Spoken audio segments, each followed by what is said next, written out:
Yeah, it's just the Miku one, yeah. Yeah, I don't, yeah. The gate boxes are still around. They're just the Miku one. Cause I remember somebody telling me, like, wasn't the whole thing discontinued before, and it's because they misunderstood from that video.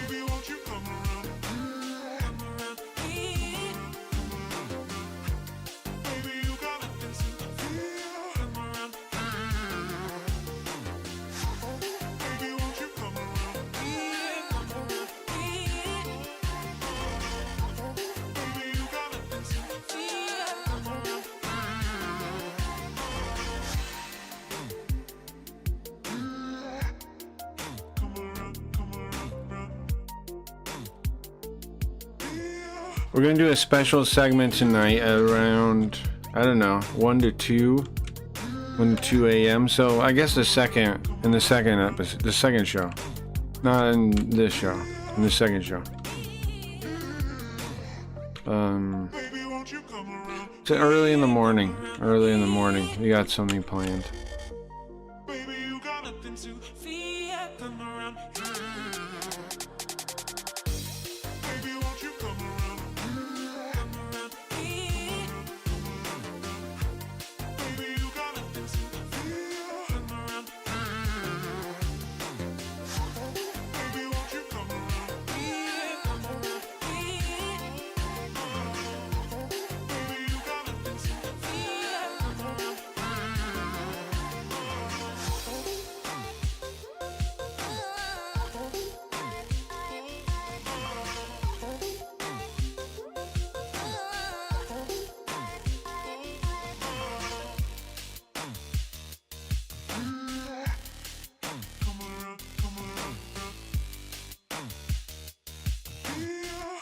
Sure. Uh-huh.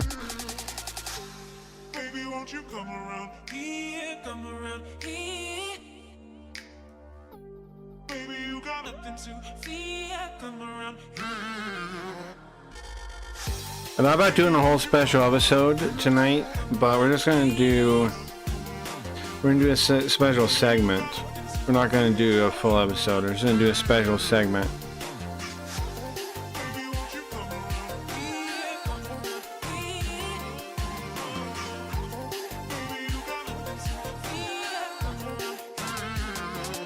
After the break, yeah, after the break.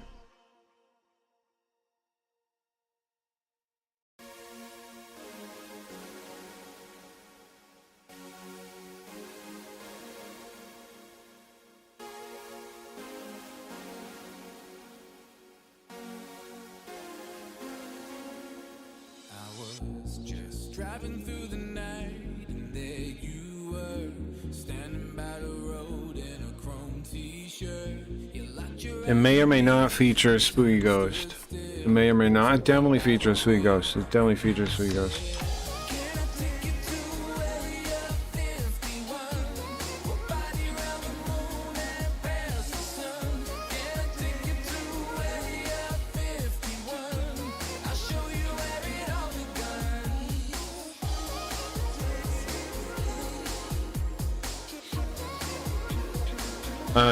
I think, I don't know whoever did, but somebody leveled up or something in Star Trek. I got more money coming in again. So thank you whoever did that. But we're doing good, man. We're doing good. I still got the same plan. I'm gonna wait. I'm gonna keep like doing stuff slowly, and then near the end, I'm gonna probably pay a little more money to try and get as high level as I can to like, cause I'm on 15, I think. If I get 17, I get money. Right at 19, I get money. Right at 21, I get money. I get reimbursed for another like 20 bucks, 20, 30 bucks. So my plan is, right, if I use it tactfully to hit those check marks, then I actually get paid money for spending money more than the, you know.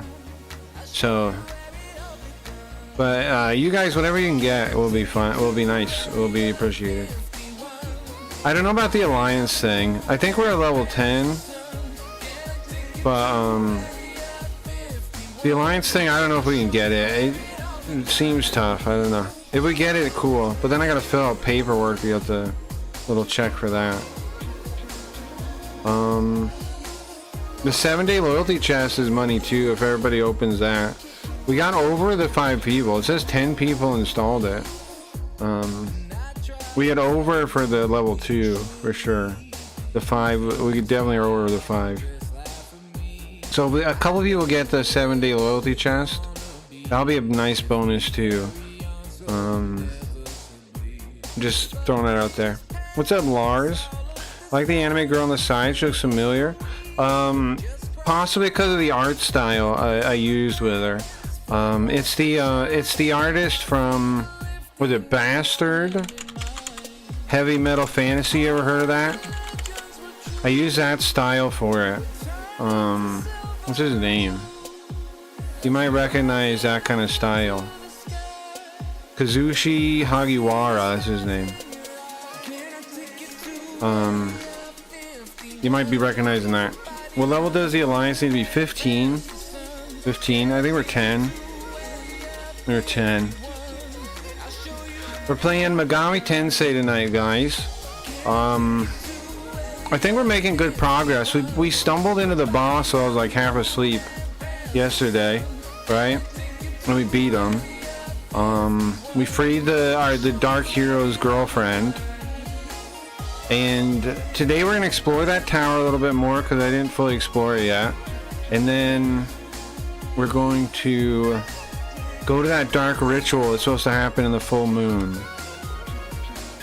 And fight whatever that. We have to fight there. And then I think we should get I think the barrier goes down then. And then we can fight Pazuzu. Who's Pazuzu? He's the guy that let us out of the video game, or like let us like merge with the video. This story is weird. The story of this game is weird. If you don't know the story from Megami Tensei 1 and 2, it's very bizarre. I'll go over it real quick. Well, I'll wait until we're starting. I'll go, if you want to know the story, I'll go over it in a minute. I'll go over it in a minute. We're starting in a little bit. I'm still setting up. What time are we at? Like another song or two.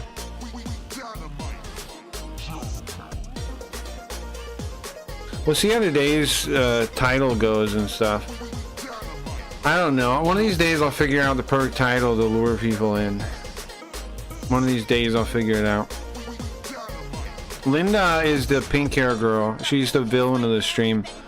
Also owns the Mall of the Future. We'll see her. We're definitely gonna see her in the segment tonight later. I don't know if we'll see her before then or not. Definitely in the segment though. Definitely in the segment. But yeah, 15 Geo. And then it wants me to like take a screenshot of it and link the VOD. Which is all kind of wild, right? I set up the donation thing also.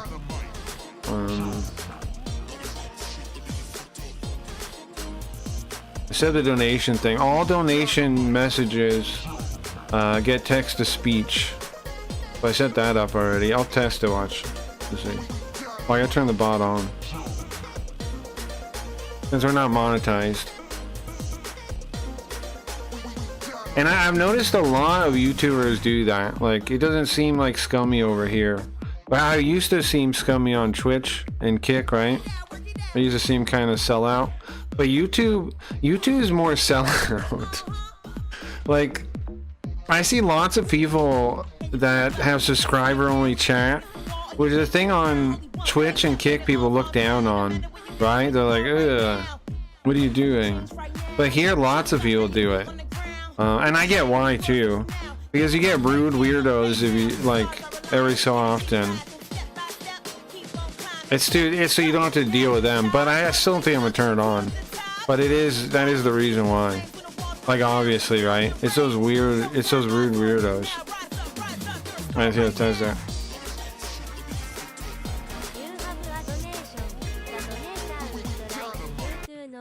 テストドネーションメッセージ。 Oh, the game's audio's on too. There you go, again. You have a donation. The donator would like you to know. テストドネーションメッセージ。 Thank you, Yoga. Thank you. Thank you very much.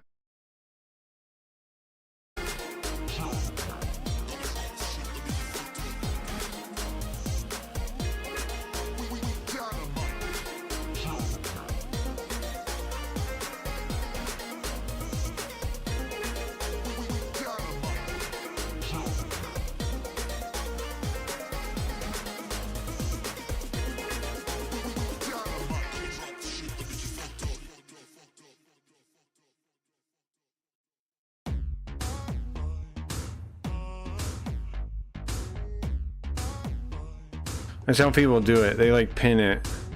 They say something like that and then pin it.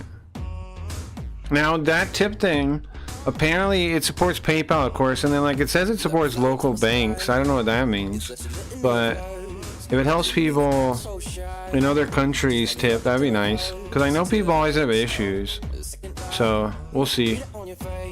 We'll see if it helps anyone or not. Well, I'll find out, right? People will let me know.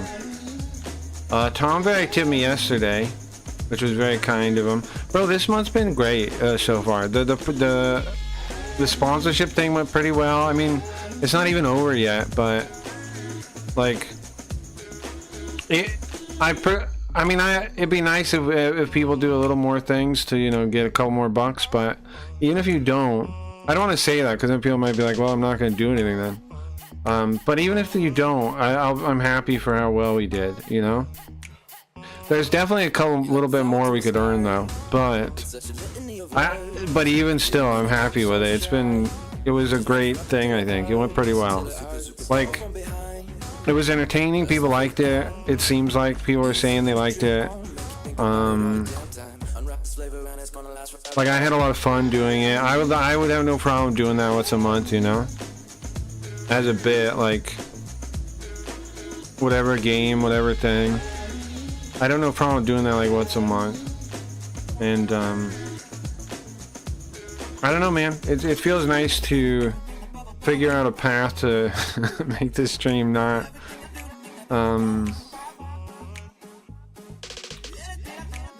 you know, to getting us closer and closer to being in the black, right? It's in the black, not in the red, in the black. We're gonna get there. We're gonna get there. This year is the year of Craggy Reeds. Last year, I was wrong. I was a year off. It's this year. This year I got plans. This year I got stream viability. Yeah, we're turning it into a thing. Which is good, right? It's very good, because we I've been, you know, Koji, you guys, everyone, you guys have been helping me, but like, we've been keeping this thing afloat just barely, right? I feel like we're coming around a corner with that's like the sponsorship, because like I can do that, like I could do that every month, and then we're still gonna grow while we're doing everything else. Like, I don't know, it's like light at the end of the tunnel. I was worried, man. I was genuinely worried if I was gonna be able to keep doing this. You know, it's tough. But if we do something like that every month, I should be okay, you know? And then eventually, we'll make money on YouTube. So, I'm looking up and up, man.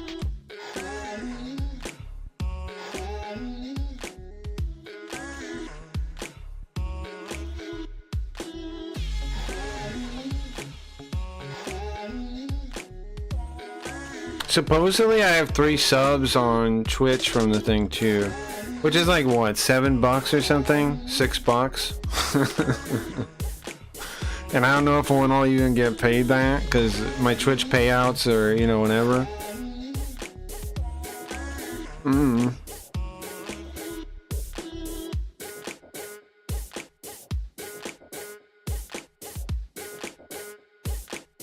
I wonder if should kind of like, I'm not phase out, but I wonder if I should keep leaning into stream loots as much as we do forever. Oh, we're about ready to start, huh?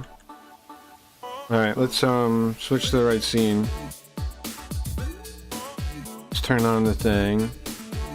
But now Megami Tensei does not seem the most popular out of our games we played. It does seem to pull some people in, but I don't know if the regulars are really caring for it. Oh, am I wrong? Well, let's ignore that. So, I think we're like halfway through the game though, so it's not a big deal. We're gonna have to figure out what we play next. We're gonna figure out what we play next. We're like halfway through, I think. Yeah, we got a spooky ghost segment tonight. I don't want to spoil it. But it should be fun. Be fun. It does seem a little bit, yeah. I mean, it kind of makes sense. There's a lot of just like wandering around in the dungeon, you know? It's not the most interesting thing to watch, I could imagine. But I mean, yesterday was especially quiet, but it might have just been like the start of the week or something. And I also didn't make it into the morning, so that was on me too. I only did like a stream and a half yesterday. I enjoy it, but I've mainly been listening to myself. Sure. That's also possible. It's just like, I don't know. Sometimes people are busy. Like, you know, sometimes they're like, it's not really seasonal, but like some days are just, people aren't really around. Like it just lines up that way, you know? Doesn't always mean something necessarily. Because some days have been good with the game. I think Super Robot Wars used to be my weakest day. It's not anymore. I think JB Garfield, outside of like a weekday doing poorly, I think JB Garfield's our weakest day. But we're gonna fix that this week with a reboot of Jinguji Saburo. I think so, man. I think we're gonna say it. We're saving Garfield. Because that'll be a lot of fun. I know Sam will dig that. I told Leafy to make sure he sees it because there's a lot of stream memes in that game that it will mean more to people if they see the game. So it'll be bigger investment for them if they see some Jinguji. And it's cool, right? Like you can just listen to Jinguji honestly and look at it sometimes, and follow the story probably like an audiobook or something. I would imagine, right? It's just Jinguji's like story back to back to back to back, and then just like thinking and talking. So, pretty fun. Should be fun. I'm excited to be restarting it. I like Jinguji a lot. I'm excited to be restarting it. I think what we're going to do is this, Gio. We're going to, and anybody else here, we're going to play the old ones on the DS. We're going to play through those. Then, I'm also going to show you guys really briefly. We're going to meet iconic characters like, yo, exactly. I'm going to show you guys this PlayStation game called the Early Collection, which is just like emulators of the really old ones, but it has like the package has other stuff like the game, not the physical package, the package of the game has like character profiles and all this other stuff that'd be cool to look at. And I'll just show you guys what the original games look like that way easily too. And it's got a cool intro. I've shown it before in a visualizer though. It's got a cool intro that says Jinguji with like newspaper. It like flips through all these images to say Jinguji. It's a cool intro. What else? I don't know. We got Super Robot Wars. We're gonna beat soon. I'm gonna really try to get through it. We just, for some reason, every Super Robot Day has been like a problem. I think this Sunday, we're gonna start the Sunday now. We'll start the RP. That's what I told Leafy. I don't know who else would be able to make it Sunday night though. I know she can, so we got at least her. Whoever else can. Yeah. After this song, I might as well just start the game up, sort of playing. Yeah, I don't know. After this song will start, because I might as well get playing the game as soon as possible, so in case people tune in, they're like, okay, I know what's happening. I don't know. I don't know, man. I don't know how to win people over. I've been thinking about what? Pop-up Yoko? That pops up and like tells story things and like I've gone over this idea, right? Feed like some of the important points to a robot or something, or like have it read the transcripts, and then give me the summary points that are most important from the story, and then feed those into Yoko pop-up. At first I said Linda would be the pop-up, but then I realized if it's helpful, it should be Yoko, right? Linda is selling things. Yoko is helpful. So, and also because she could smile, right? She could pop up and then do the smile. That, like, she pops up, you read the thing, and then she waits a little bit and then does a smile and like fades away. That's a really good, that'd be a really good way to present it. Like Yoko fades in right over the whole screen, and then a little comic like dialogue window pops up next to her, and then on that it has some kind of detail about the current game. Did you know this game has a fan translation? Blah blah blah blah blah. You know, type game whatever command to get a link or blah blah blah. I can put whatever in there, and I can also do like story stuff in there, like last time we saw this character, blah blah blah blah blah, kind of thing. An info pop-up, yeah, that's what I've been thinking. Well, because like the info pop-up, the main thing holding me up from doing that idea was writing it out myself. I still could write it out if I have to, but I've realized I could have the notebook thing do that, right? If I just feed it the video transcript, I could probably handle that.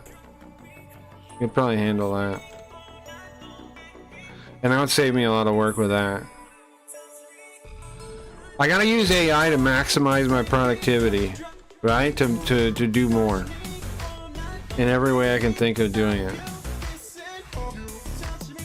To improve the production, improve everything. I'm gonna be a one-man. Everything under me has to be a robot. And then it fits the theme of the stream too. Right? That I'm doing all this stuff with robots and things. So anyway, yeah, I think that'll work. They have Glaze AI, right?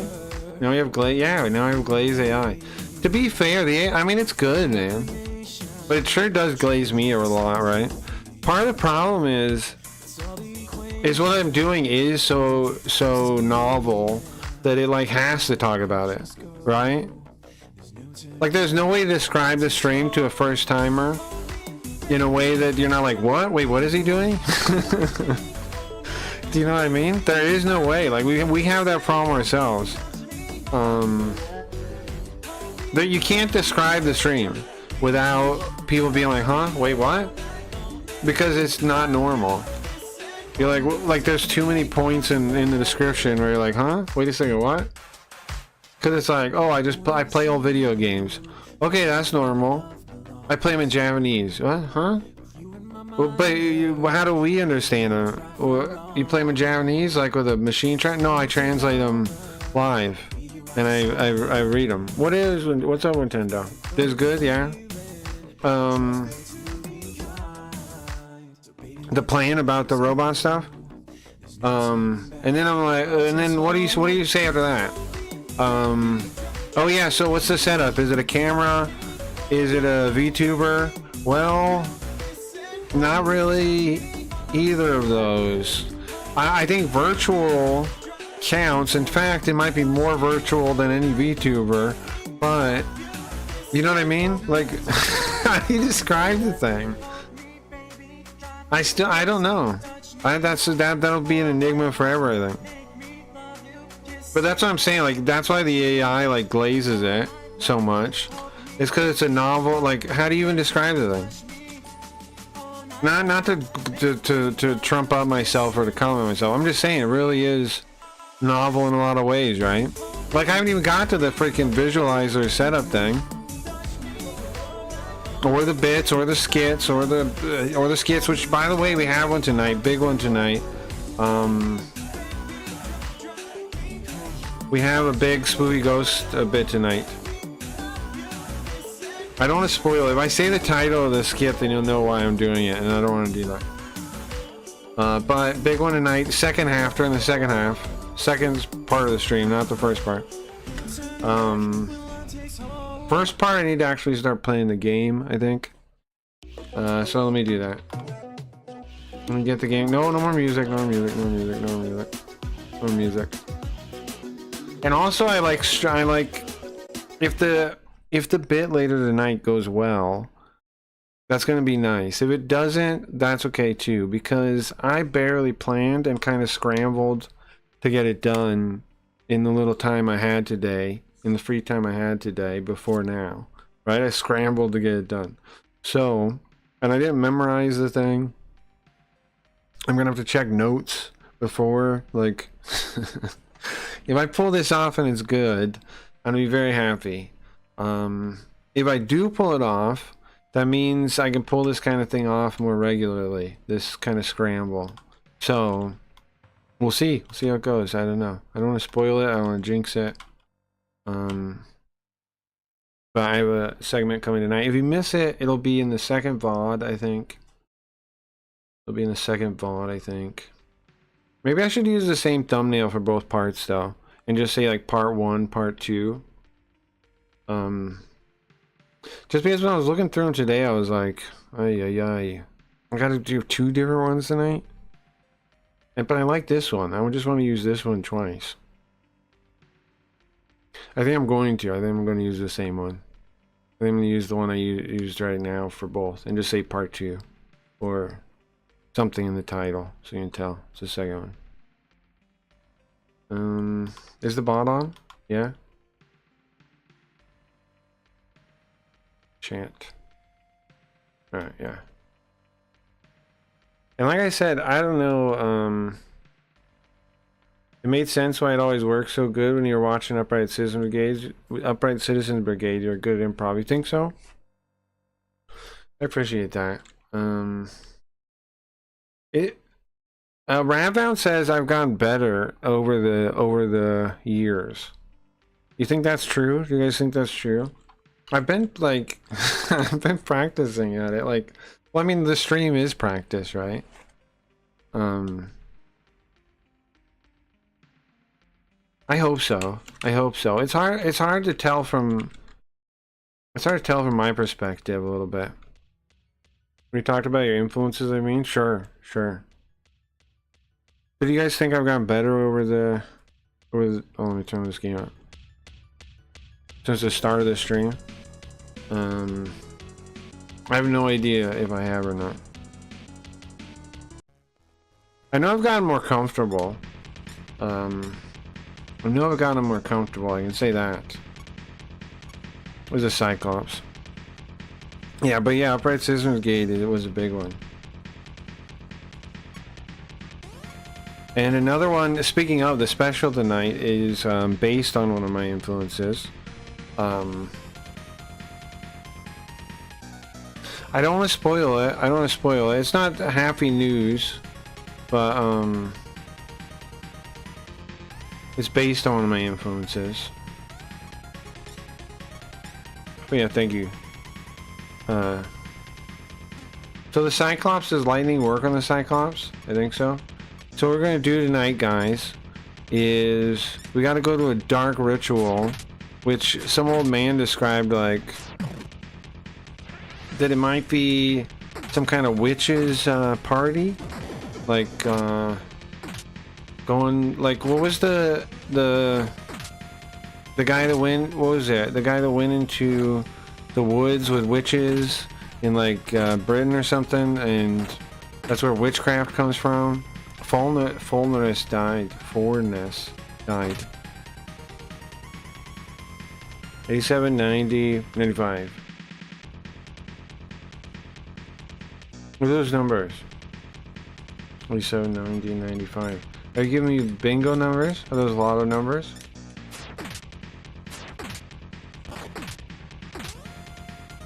We lost a monster, guys. It's not good. It's not good when you lose a monster, I'll tell you that much right now. Not good. You know the downside, though, about my sense of humor and stuff? Is that it's not immediately... oh, why are we... Oh, nobody... Sorry. The screen isn't working then, I guess. One sec. Because I'm playing the game. There you go. Sorry. I didn't know it wasn't working. Those are the copyright years from original Famicom version. This was a big spread. Ah, I was still on the... Well, now I see why you said that, because it was still on the screen for you. For me, it wasn't. Let's see. Wait, are the colors messed up? Something seems wrong here. I see now. I see what happened. Okay, let me resurrect. I leveled up a little bit. What were we talking about? Talking about improv. Oh. A drawback of my sense of humor, though, or my style, or whatever you want to call it, is it's a slow burn for sure, right? Like I know Ratbounce talked about it. Like, at first he didn't really, until he watched for a bit. Like, what did he say? My stream made him appreciate that it doesn't matter what the game is, the entertainment can still be enjoyable, right? So if you just tune in, you might totally miss what's good about the stream, right? If you're flipping through, we need more visual things like the ticker and stuff like that to try to hook people, maybe. Or maybe the people that flip off would never appreciate it anyway. I don't know. That sounds pretentious. I think you guys get what I mean, though. I don't know.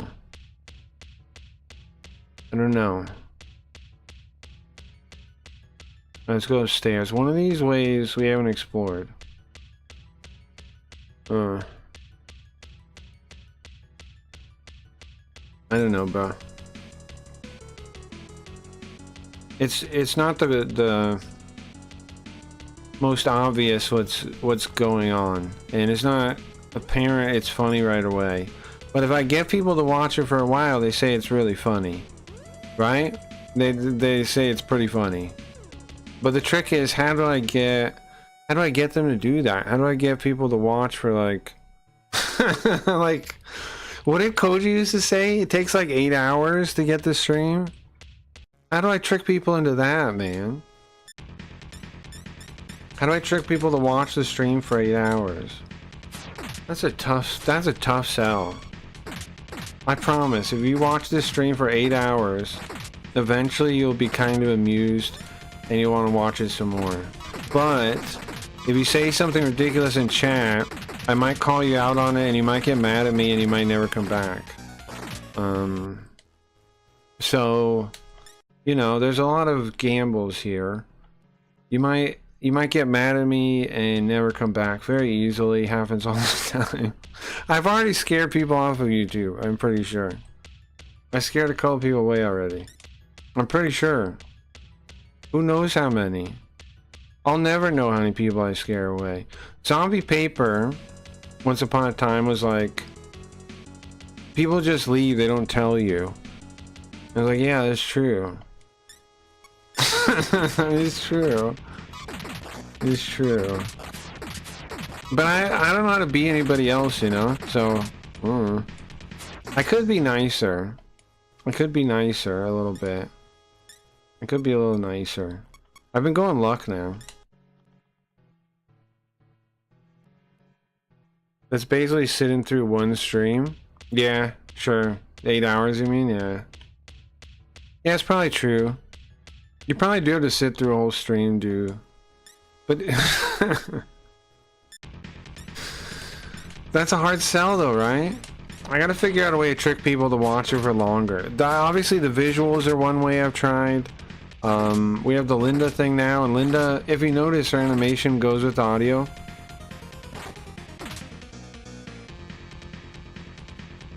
She animates from the audio. Basically, a rank by viewer. Because of rank by viewers, the two big factors in consistency and attention. Sure. You're fantastically consistent, you do good stuff to grab attention. Sure. So really, I just keep doing it, right? Just like, we're on YouTube now. It'll work. Just keep doing it. Sure. Yeah. Sure. Sure. It feels like it works. We've been doing pretty good. We've been doing pretty good. I ain't complaining. Ain't complaining. It is weird though, right? Because of like the starting over like 3 times almost. Moving around so much. Does make it weird. Does make it bizarre. Like, because how many times have I got set back, you know? I don't know. But we gave it a good shot. Kick was fun. I had fun on Kick. We met Leafy. We met some everybody that's on LSN. I don't know. I'm hoping once we get bigger on YouTube, we can get some of them to leave Kick. Like when I can actually offer them like a real life raft, you know? Like when we have our own orbit. Because if you notice, like on YouTube, a lot of people kind of like, they have like these orbits. Like, I know they say that about like Destiny or whoever, but it's true. Like I was watching the Chud Logic guy. A bunch of his like viewers are streaming now, and they all kind of built up an audience just because they were in that community. They just like started with some of his audience. So I'd like to get the size where I can do that too. You know what I mean? Like if Shrek got back into streaming or whatever, he'd already have like whoever here that wants to hang out with him would already be there. I'd like to get that size, and then I could get some of the LSM people to, you know, move over. You could have animated butts again? Yeah, I wonder if that would get us flagged, the freaking animated butts. That's a little too far though. I think the way we do it now is about right. It's about where I like it. Like where it's like a nightclub or something. It's not like a strip club, you know? I think I like the level we do right now, I think. Oh, Acid Asleep. Well, true, I'm just saying. I think Convince Me was a good title header, encouraging people to come talk. You mean we were trying the Convince Me to play? Well, thank you. I was pretty proud of that, too. I think we'll do another one of those soon. When we beat this, because I don't know what we're doing next. So we can do that again. We can do more mainline stuff like an actual Final Fantasy, right? I'd like to play Breath of Fire. What games would you guys like to see? I'd like to play Breath of Fire 3. Not 1 or 2. I'd like to play 3. And 4. I'd like to play those ones. We could do a Suikoden stream about the guidebook I have when that launches.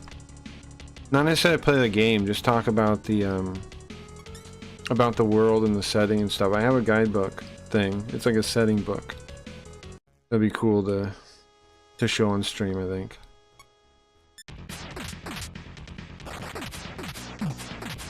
Well, sure, I'm just saying. I'm pretty happy with I want to make a setup for face that's like with the side panel. I do want to do that, Geo. Like, kind of like how the setup we used to do, make some kind of like hangout setup for when he's watching shows and things. Because right now we just use Carl for watching shows. But there's probably some bits that make sense for Face to watch or Sweet Ghost to watch. I guess Sweet Ghost has his own set. Unless we don't. Yeah, I guess he has his own set. It was great. I'd love to see that. Yeah, Breath of Fire 3. Yeah, I remember liking it as a kid. I remember liking it as a kid. And I bet there's like, you know, some interesting things we can talk about. And I know the series is somewhat popular. It might have some traction. So that's definitely in the running for the next game. Breath of Fire 3, definitely. 1 and 2 are in Kana. So they're not, well, 2 I think maybe isn't, but 1 definitely is. So they're not super high on my list. I don't, you know what? If I really wanted to play a Kana game, I could. But I'd have to play it on my own, I think, because it's too frustrating. It's too frustrating not being able to read stuff sometimes. I don't like it. So I'd have to pre-play it. Like maybe even cheat or something. Just like play it through and like be comfortable with it so I don't have issues like that. Isn't it wild? I'm happy like playing a full text game over like a NES game. But it sucks, man. It sucks when you can't figure it out. And then I gotta like look something up on stream and all this. I don't mind looking up here or there, but it sucks. It sucks if I gotta look up a lot and I don't get it a lot. So it kinda sucks. Kinda sucks.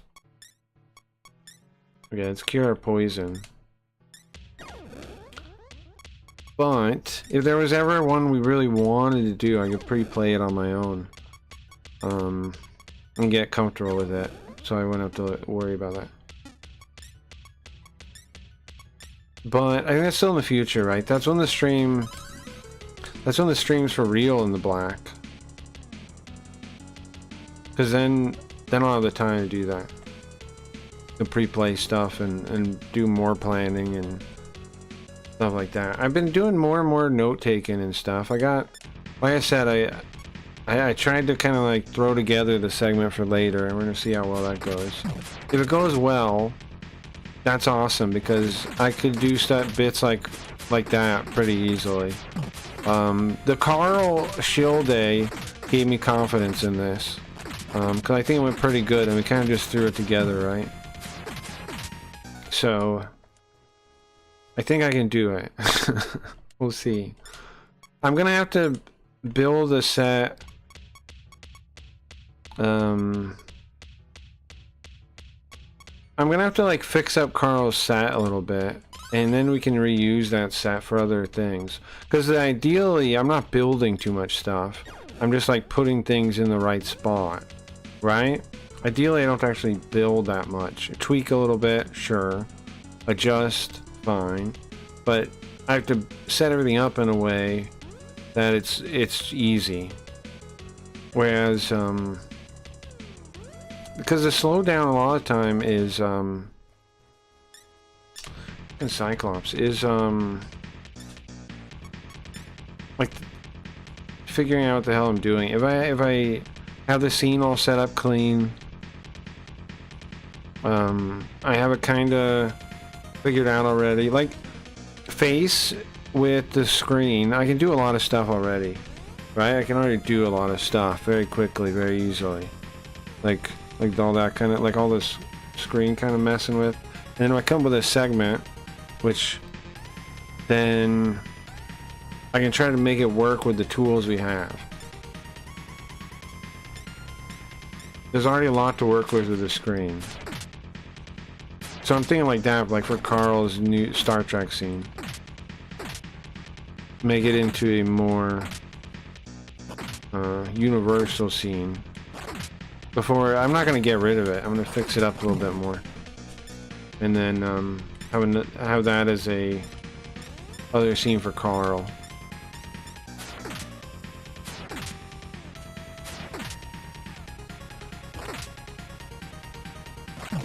You really do quite a bit. That's true. You're not wrong. Yeah, I'm not.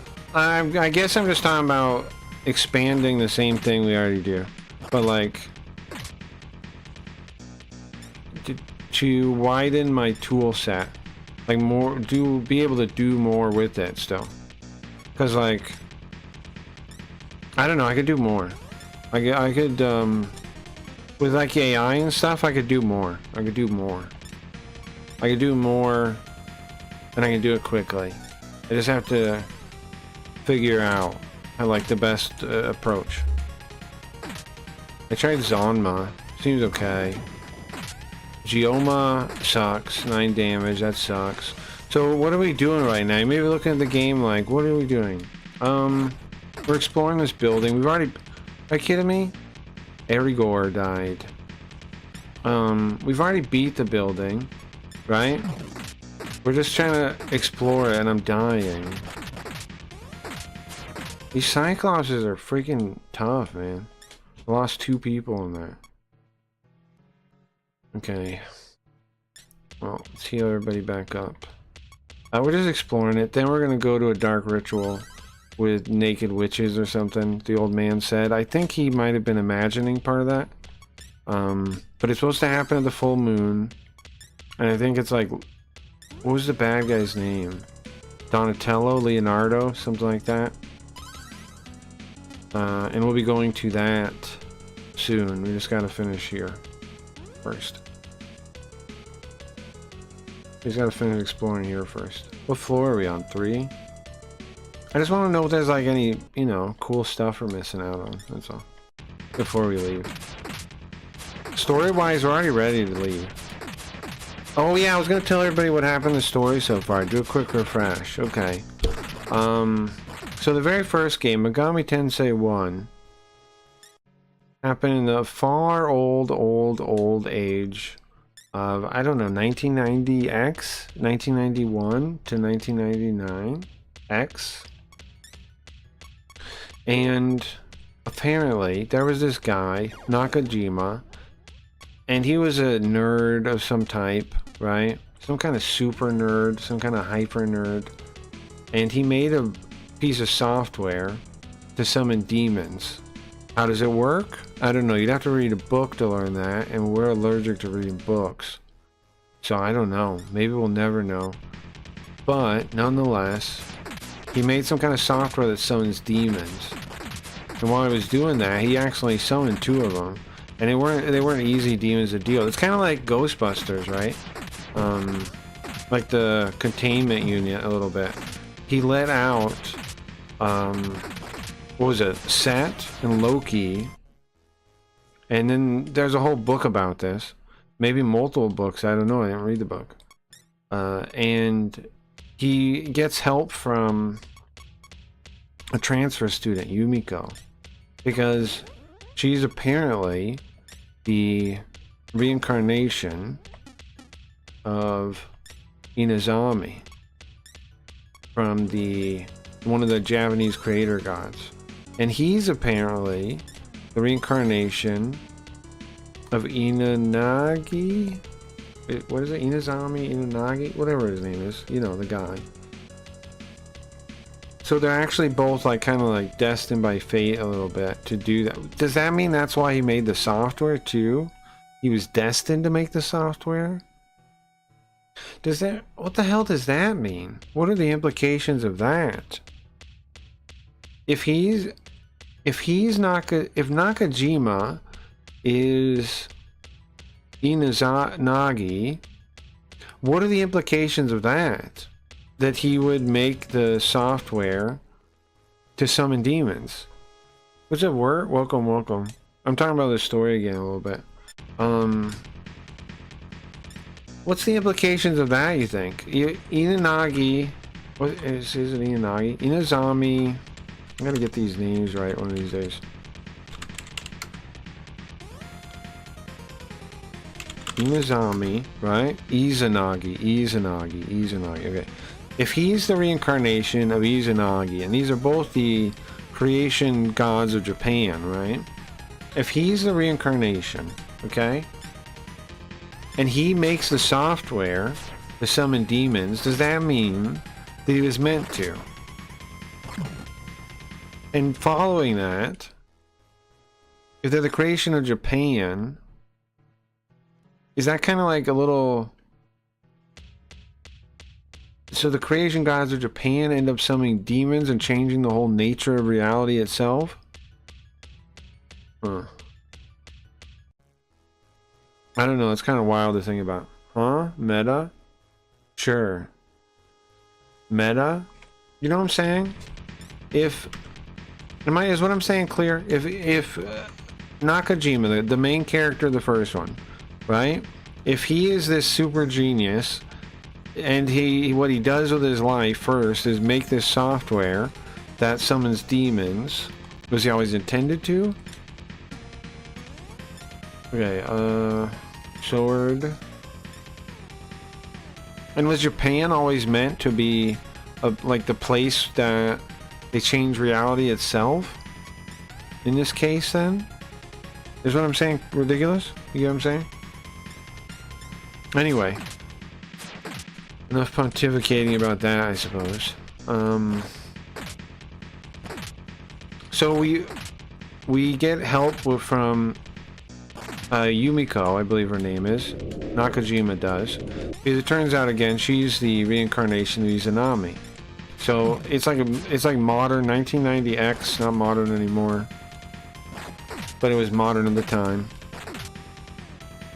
And they seal away Sat and Loki. And then not long after doing that, somehow Lucifer gets out. See, I know he makes the software, but somehow like demons are just slipping out of the thing.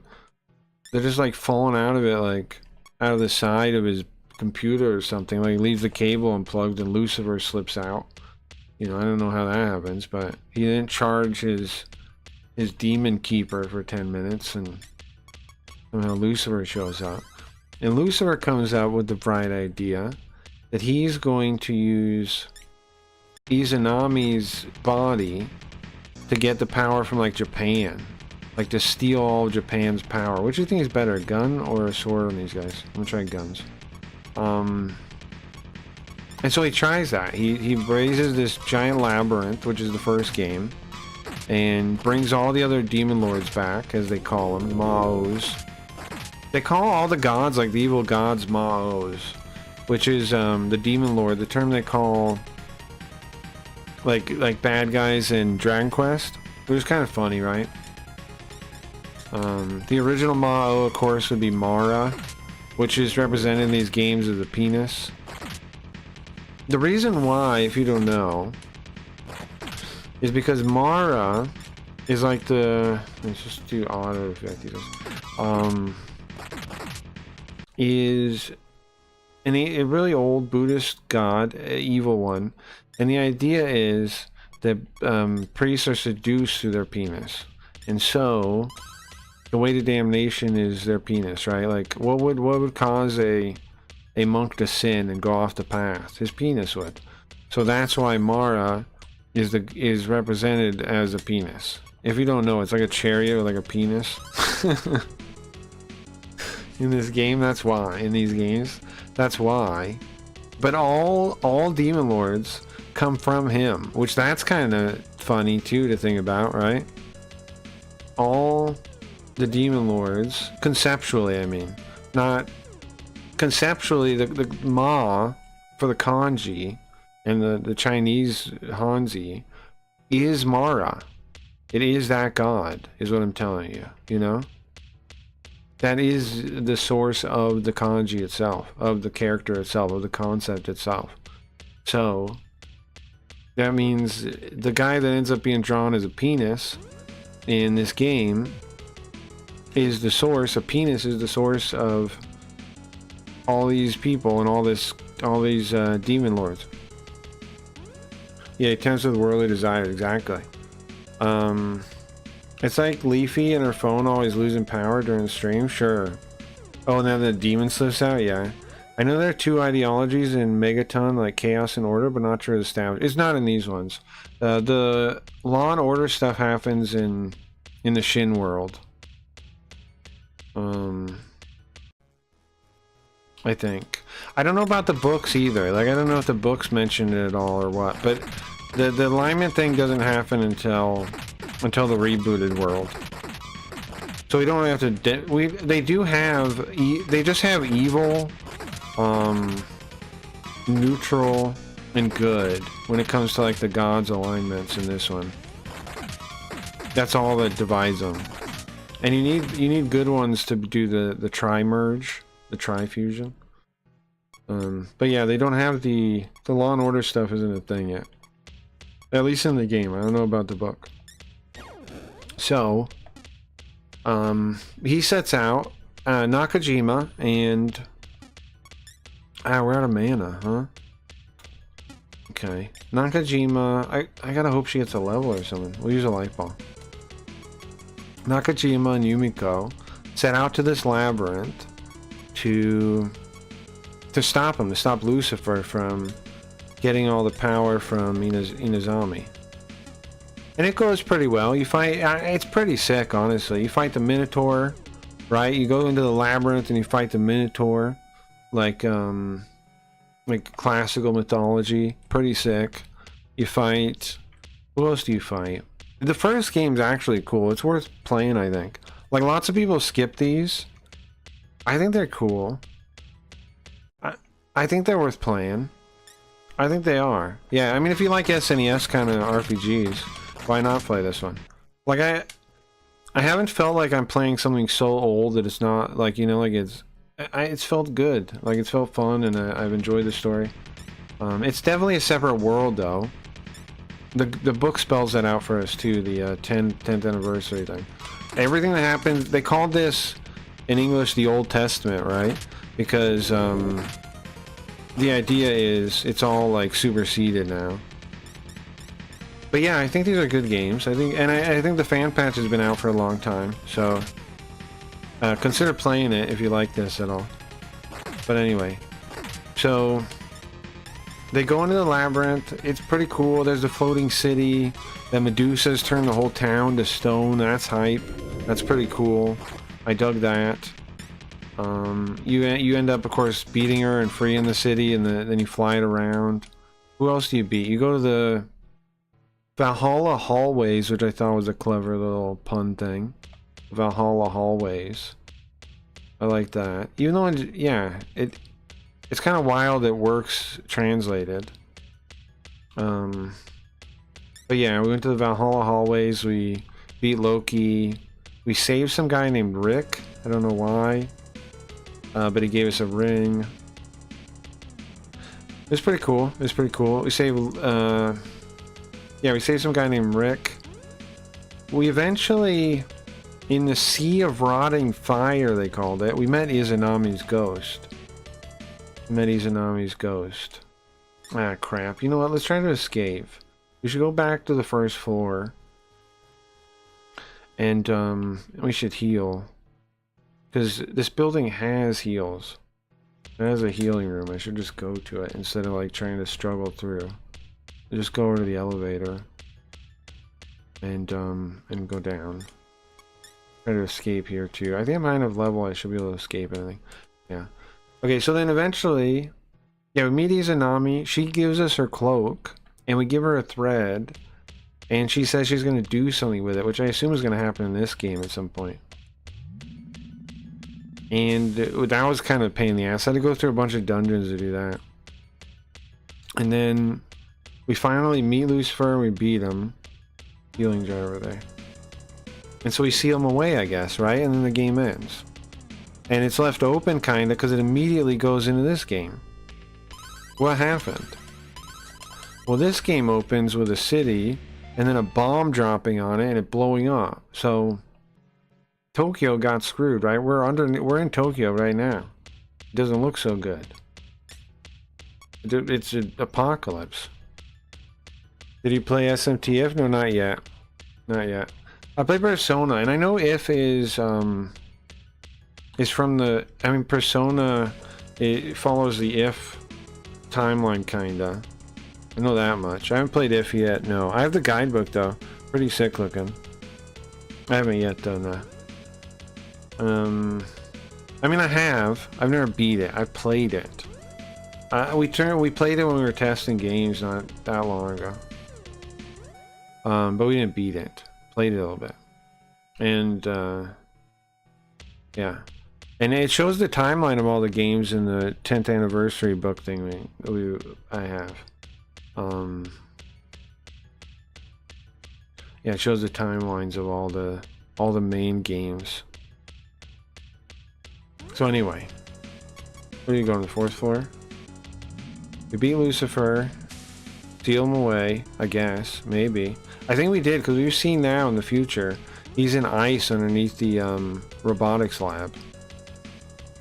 Underneath the...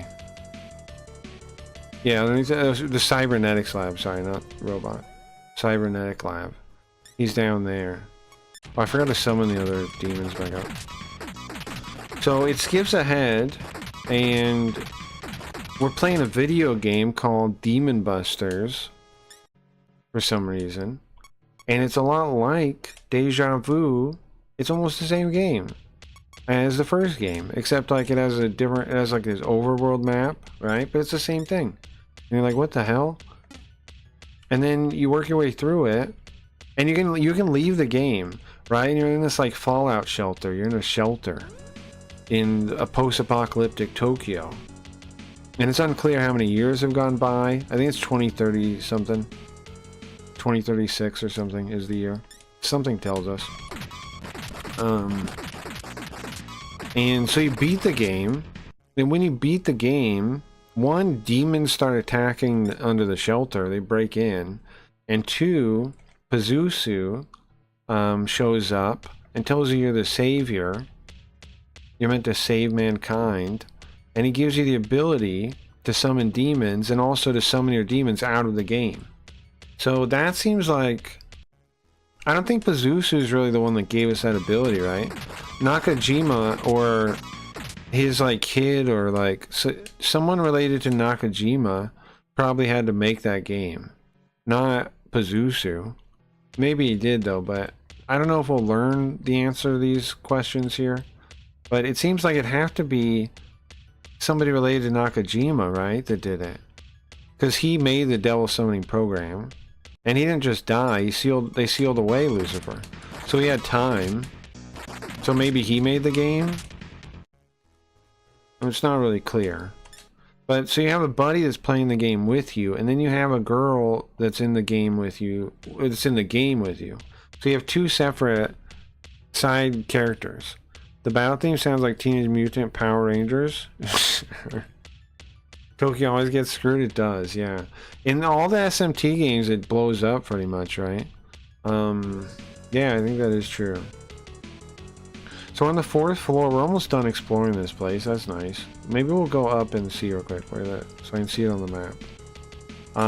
Where were we in the story? Oh yeah, so our buddy, good friend of ours, I guess, right? Guy. Seems like an okay buddy of ours. This is the 5th floor?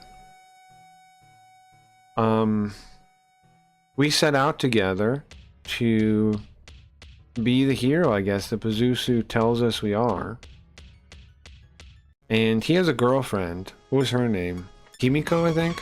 We saved her not too long ago. She was actually captured in this tower by demons. What happened was, eventually we're following all the advice that Pazuzu's giving us, right? But we end up in Tokyo Tower, and there's this girl that everyone calls a witch. But she's like, hey, and one, she has the name of the girl character from the game, so that's suspicious. And then she's like, hey, he's lying to you. Pazuzu is lying to you. What is this? There's a strange wall. Yeah, oh, here's the relief, the demon mouth thing. A relief is in the wall. Yeah, see that. There's a crystal star. What is that? Hold on. Pira. You want to take it? Hold on a sec.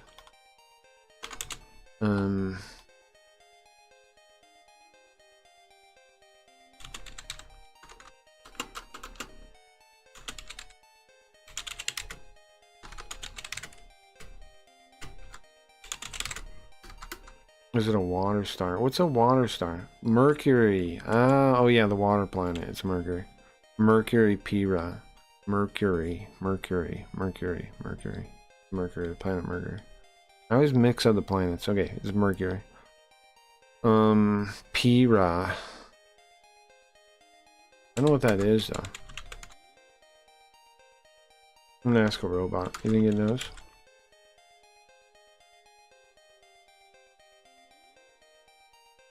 And Godzilla and Evangelion. Well, yeah, but Evangelion's like...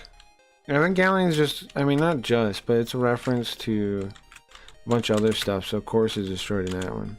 Godzilla's an original one, though. Like, what happens in the Godzilla things?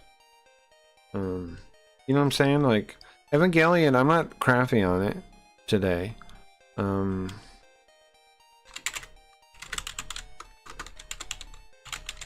But what I'm saying is, the things in it aren't totally original. A lot of them are like references. So of course Tokyo is gonna get messed up. Oh, pillar. Sure. Mercury's pillar is one of the elemental pillars. Ah, oh, somebody did tell me about pillars. That's right. So Pira, pillar. Sure, I accept that, fine. I forgot we learned about pillars somewhere.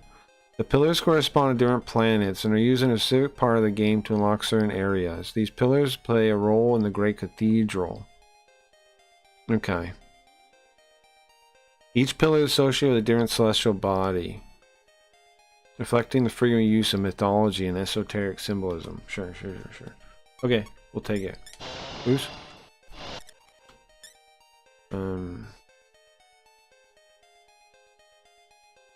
Suddenly. Suddenly the mouth closes and my body has pain running through it. Ah, my left arm! Ah! My left arm is inside still. It ate our arm? It rips off our arm? I don't have an arm now? What do you mean lost arm? What do you mean lost arm game? What do you mean lost arm? The game just ate my arm?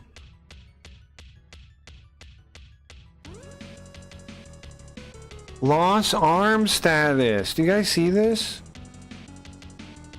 Oh, sorry. Chat's busted. Let me fix it.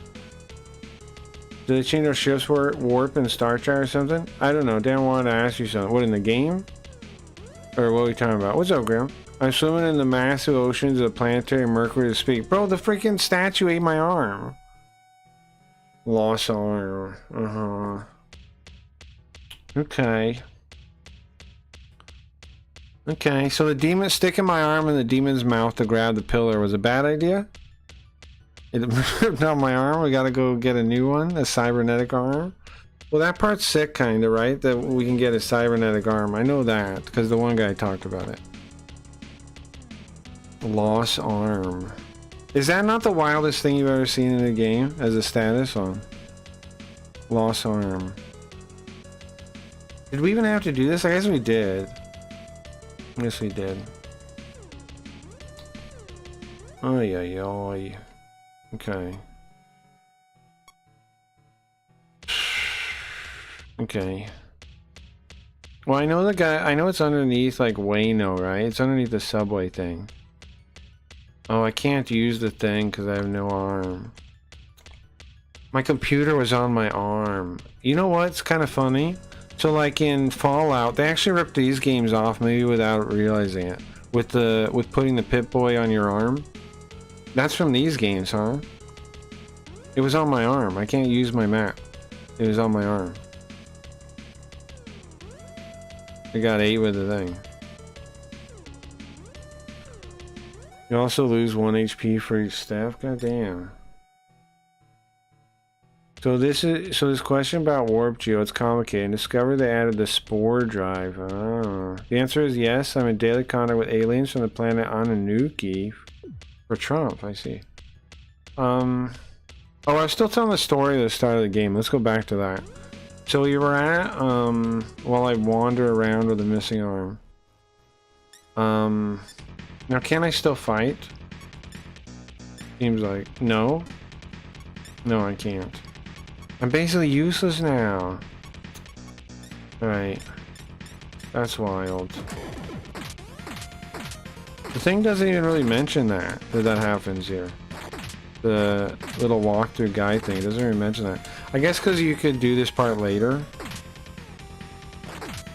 Because you could do it when you need the pillar, which we don't really yet. It's gonna be a pain in the butt. A little bit. But I know the robotics... I'm pretty sure the robotics place is... that one building. So we'll go there. I think we can teleport there. We can just get out of here. We gotta find the elevator. I can't check the map. That part sucks. That part is gonna be obnoxious a little bit, but... If I can find the elevator, then we just go down to the first floor. I'm still missing part of the map, too. That part bugging me a little bit. I should have explored first. I'll have to come back to finish the... Is this elevator? Find the freaking elevator in there. With no arms. So get rewarded? Okay. Discovery is over now. Discovery, the show. The Age of Discovery. The Age of Discovery, where everybody was mercenaries and privateers and stuff. Is that what we're talking about? Star Trek Section 31. The movie Section 31. Star Trek Section 31. I don't know about Discovery. I think this game Cry Shield for us is set sometime after the new movie that just came out. Yeah, I guess so. The game that I shield for everyone, yeah. I appreciate it though, thank you guys. You guys are still making me more money on there, I appreciate that very much. And I appreciate the opportunity to show it too. To the Star Trek, whatever company that did that. But, you know. Okay. How do I get out of here? The part not having a map sucks, bro. But I think I can figure it out. Maybe. One of these leaves. I'm glad I over-leveled today before we played. I'm glad about that. Oh yeah, I was talking about the story of the game. Paralyzed. Crap. Hold on. So what part did I get to? Oh yeah. So in girl, oh, paralyzed. That's not the right spell. Ozamoody? Oh, it's poison. Ferrati, is it? So we got to the witch, right? In Tokyo Tower. It's one of these doors. You got the witch in Tokyo Tower. And she tells us, hey, Pazuzu's tricking you. You're not the savior. You dum-dums. And you're like, oh, okay. I'll trust you, girl. And your buddy's like, are you kidding me? You're picking the woman over me? Are you kidding me right now? We're bros, man. Are you freaking kidding me? And you're like, yeah, man. What can I say? I trust her. I trust her, man. I don't know. And he's like, you son of a bitch. Okay, give me half the money. Give me my cut, okay? Rewind, maybe. Give me my freaking cut, and I'm out of here. And give me that freaking ring we got, too. What was it called? Solomon's ring? Give me Solomon's ring, too, idiot. I'm out of here. You, good luck with her, okay? And then, the whole time since then, Pazuzu has been bothering us, like, calling my freaking computer all the time. Saying, hey, she's a witch, ditch her. Ditch her, man, bros before hoes. Like, shut up, Pazuzu. I got stuff to do, bro. Like, he's been nagging me this whole time. I swear it's a straight path through one of these to the door. Yeah, there we go. Okay. Like, bro, chill. Chill, okay? Chill. Chill. And, so eventually we found out our buddy guy's girlfriend was kidnapped here, and we saved her. And she gave us Solomon's ring again, so we have that to give to him, because she said, she thinks he'll have a change of heart. Whoa. What is this thing? Otobasu. What? That ass needs an arm. True. There are 3 sector Star Trek universes. Star Trek Prime, Star Trek Discover, Kelvin Star Trek. The movie, I think, is Kelvin. So I mean, it takes place in the Discover universe, which is not the same as the Prime universe that Picard takes place in. Sure. Well, Picard's like... Yeah, I guess Picard made their own stupid universe. Picard kind of sucks a lot. Man, I wanted to like it too, but I thought it was... I hated it. I tried to watch it. I guess it's spoiler, but like... The first episode lost me. The thing with the freaking girl and like... The thing blows up and... I guess, is this spoiler? It's the first episode, right? The gun blows up and kills her, and I'm like, this is the stupidest fucking thing I've ever seen. Because, like, she's like she knows it's gonna happen, and it's like, it's so obvious they're just killing the character off for the other fucking one, right? Like, it was so contrived, I hated it. They lost me in the first episode. I was already out. I was already, this fucking sucks. It was like, I hate when they do that, man. Like, it's like she was never alive, right? That version of the girl, the twin, or whatever she was, the sister, whatever the fuck. It wasn't even real. She just existed to start the story. And you could feel it, you could tell it, you could see it. I hate that shit. That's bad writing, man. You're not supposed to feel like a person only exists as a narrative device, in my opinion. That's fucking, it's dumb. That made me hate that whole fucking show. I hate it now. I tried to watch it. Card season 3 was the only good season. I believe it might have got better near the end. But the first season was so bad, I don't know, man. I don't know if I could give it another shot or not. I mean, I like Picard, the character. I like Next Generation a lot. But that first episode was just... Like, you could see everything coming, and you're like, no, this isn't... They're not really going to do it this way, right? That would be stupid. They wouldn't really do that. Oh, they did do that. Let's see. Right. Like, it was like they got the most budget writers they could find on the planet Earth, I guess. It's just... I don't know, man. I wanted to like it, but I did not. I did not like it. I tried to like it. What's the difference between Discovery and Kelvin?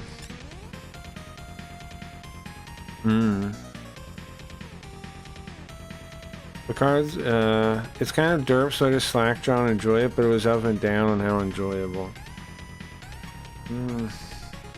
Guys, there's old things that... There's like old books and shows and things that you haven't seen that are amazing. You know that, guys?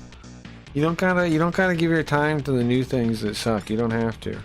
There's so many good things out there. There's no way you've seen them all and read every good book and seen every good thing already. Come on. You don't need to give that trash your time. You don't have to, guys. You don't. I get it. I understand. You want to see a good Star Trek thing. I understand, but it's, you know, there's so much good stuff out there. You don't gotta give new stuff your time like that. It's not, it doesn't deserve it. It hasn't earned it. And in fact, they throw it away all the time. Should we try the gun? I need to heal.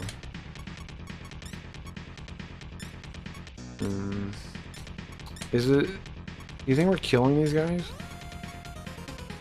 Maybe one day. You guys get what I mean? Counter-popular belief, I think stuff like that is less palatable stoned. Yeah, I don't know. I kind of agree with you. I mean, a good store... Something good is better stoned than something bad.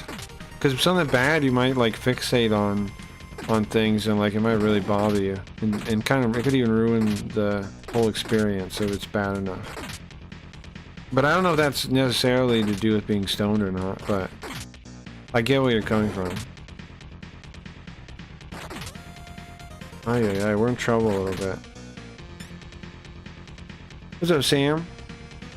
I'm asking if we're playing the Star Trek game, Craigie. Sure. I don't think it's any of the universes. I don't think it takes place in any of the universes. Because you have Picard from the other world. You have the guys from the movies. I don't think it takes place in any universe, Gio. You know what I'm saying? I don't think it takes place anywhere. Like, I don't think it can. Right? I don't think it can. It's like a fan fiction universe. It's like this. The game has to be its own universe, I think. It can't be in any other universe. Because look at all the characters in the lineup. I'm dead now.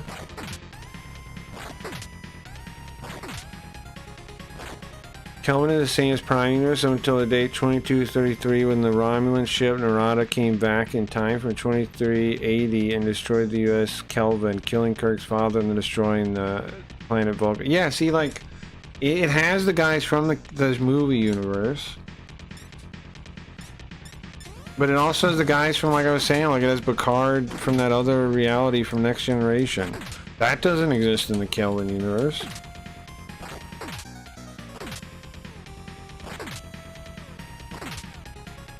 It's a lot of things. There's a lot of things that couldn't possibly exist if you wanna try to imagine in a real universe.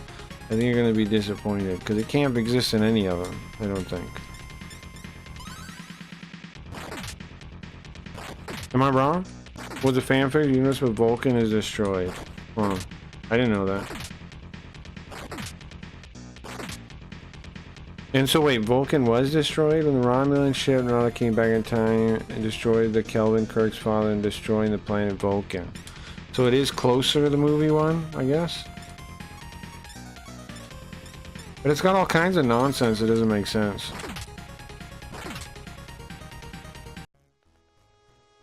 It's got all kinds of stuff that doesn't make sense. I beat that somehow, huh? Oh, look, it's the girl because the guy's dead.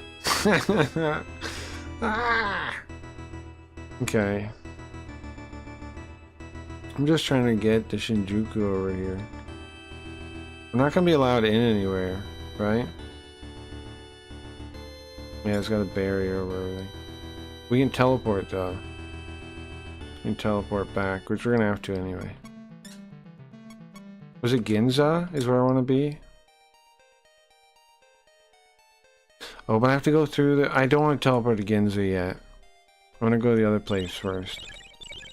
Why? Because the healing place here is inside a place where we could run into monsters. That's my bad. Scanning my computer. Scanning my DNA. Complete. No abnormalities. In my DNA? Go back in there.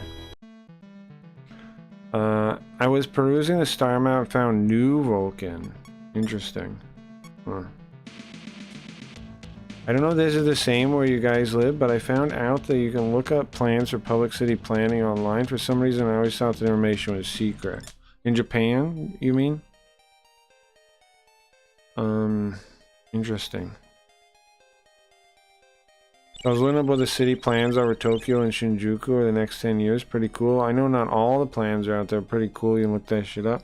Well, I know in Japan they have to do like all kinds of certifications because of the earthquake kind of protections and stuff, right? Like I learned about that from something.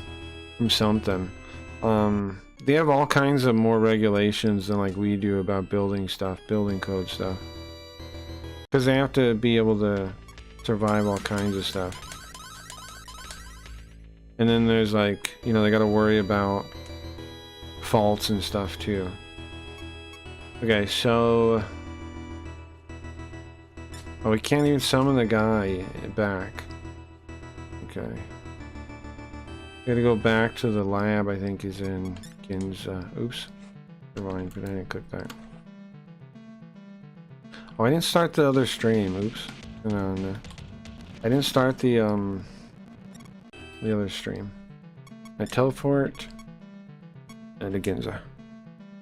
The Warpin looks like Wormhole from Stargate. Sounds like the game is just characters and events from all three. Yeah. That's what I was thinking. I like to talk to Grok 3 beta AI. Talk to it? I don't really talk to AIs. But I do use them to get, like, to help me with stuff. But I don't talk to them. Like, they're not... I order them around. You know? I, like, do this. Like, I don't talk to it like it's a person. I order it around. Because, you know, it's not a person. It's a... it's a robot. So I just order it around. Because, like, you know, talking's for humans. Like, people I respect, not for robots. Yeah, I only do it because paying for ChatGPT. Sure, is Grok 3 good? Tell me about it, sure. And it sparks and shit in space in front of the ship, huh? Oh, so that's what you're curious about? I got you. Now, where's the lab? Is it here? No. Gotta find it. Is it this building? No, there's a lady. Grok 3 is pretty good. The beta does spit out some funny nonsense, sure. I think that'll always be the case, right? they do like I've seen papers on trying to get it to not spit out nonsense. Which way do we go, you think? Oops, crap. Hopefully we can kill these guys easy enough. I'm gonna talk to it like a secretary. Whenever I try to start a conversation, I tell it to focus and not keep asking me unnecessary questions. Just meant it's fun voice dictating, sure. Yeah, the sparking and shit is really weird to me. Yeah, I don't know. I see why you asked then. I get you, Sam. I'm just saying, like, I wouldn't call what the interacting with it talking to it is all I'm saying. Like, it just isn't the same. I'm saying, I'm not trying to nitpick. I'm just saying. I wouldn't call that interaction talking. Even though it emulates it. And it's designed to. I don't know. I try to be careful while I think about AI. Because a lot of people start thinking about AI like, here it is, yeah? Oh, this is horrible. But don't worry. We have a new cyber tech arm we can use. If we attach that, you'll be fine. Okay, put it on. 5,000 bucks? Sure. Alright, thank you. We'll start the surgery at once. Heck yeah. Guys, this wasn't too hard. I got my robot arm. Surgery's done. Ass has a cybernetic arm. Okay, I'll take it. Good as new. I got my computer back on there. My memory's up. I got more memory space. Nice, I got upgraded. They gave me a new computer. That's sick. Oh, does that mean, do we have the demon codec now? No. Alright. What changed here? Auto mapping? Was that always here? I think so. Order change? I swear there's more options now. Maybe I'm imagining it though. Config, battle message. The order for magic, auto mapping, sound. Okay. Cool. We got a new arm with a new computer. That's exciting though. I'm happy I got a new arm finally. When I see got it, you can get more demons or something. Oh, let me see. Yeah, it's in more memory. That's what that meant. Oh, yeah, it says 7 out of 10. Thank you, Wert. It says 7 out of 10. Yeah, we have 3 more slots. Yeah. You know what that reminds me of? It said memory. I didn't know what that meant, but now I get it. It said your computer has more memory. Okay. Yeah, it means my demon summoning computer has more memory. Okay, nice. 3 more slots, yeah. That is pretty exciting. It reminds me of the Devil in the Rhino games. You can get more monsters too. You get more like those tubes. Oh, okay, that's cool. We can go back now. No longer missing an arm. Oh, I can fight again too. Is this game hard? A little bit. I wouldn't say too hard. It's not the easiest game in the world though. But there's a couple hard things about it. The hardest stuff is just like old game kind of design stuff. Like sometimes you gotta kind of stumble around a little bit to figure out what you're doing. Like we had to, like we lost an arm sticking it in this thing on a wall. Right, there was this demon mouth on a wall. We stuck our arm in and bit it off. And then you had to know, you had to either talk to an NPC to know, or be in that lab before to know there's a cybernetics lab. There's a guy that talks about it. He says he lost his arm and replaced it. So I already knew from that guy that I could get a new arm if I needed it. I already knew from that guy. But like, you know, you gotta pay attention to that kind of thing. If you weren't, then you'd have to look it up. You'd have to look up a guide or something to know that. Classes are fun. It's pretty good. It doesn't feel too slow or lame or anything. There were books I've been putting off forever to read. Sure, it feels like better to get them out of the way, or at least get a preview of it before committing time to read it. I feel you. Classes are boring to read. Always ChatGPT them. Well, I would use Notebook, I think, over ChatGPT for books, because it could give you the whole summary pretty well, and it's designed for that, right? At least I've had more success with that. Like, I like that more for books. I'd summon something. And you can ask, like, I don't know. It's pretty good, and you can do the podcast thing. A Fornius is summon him. Alright, we summoned 3 more we have 3 more spots too, that's nice.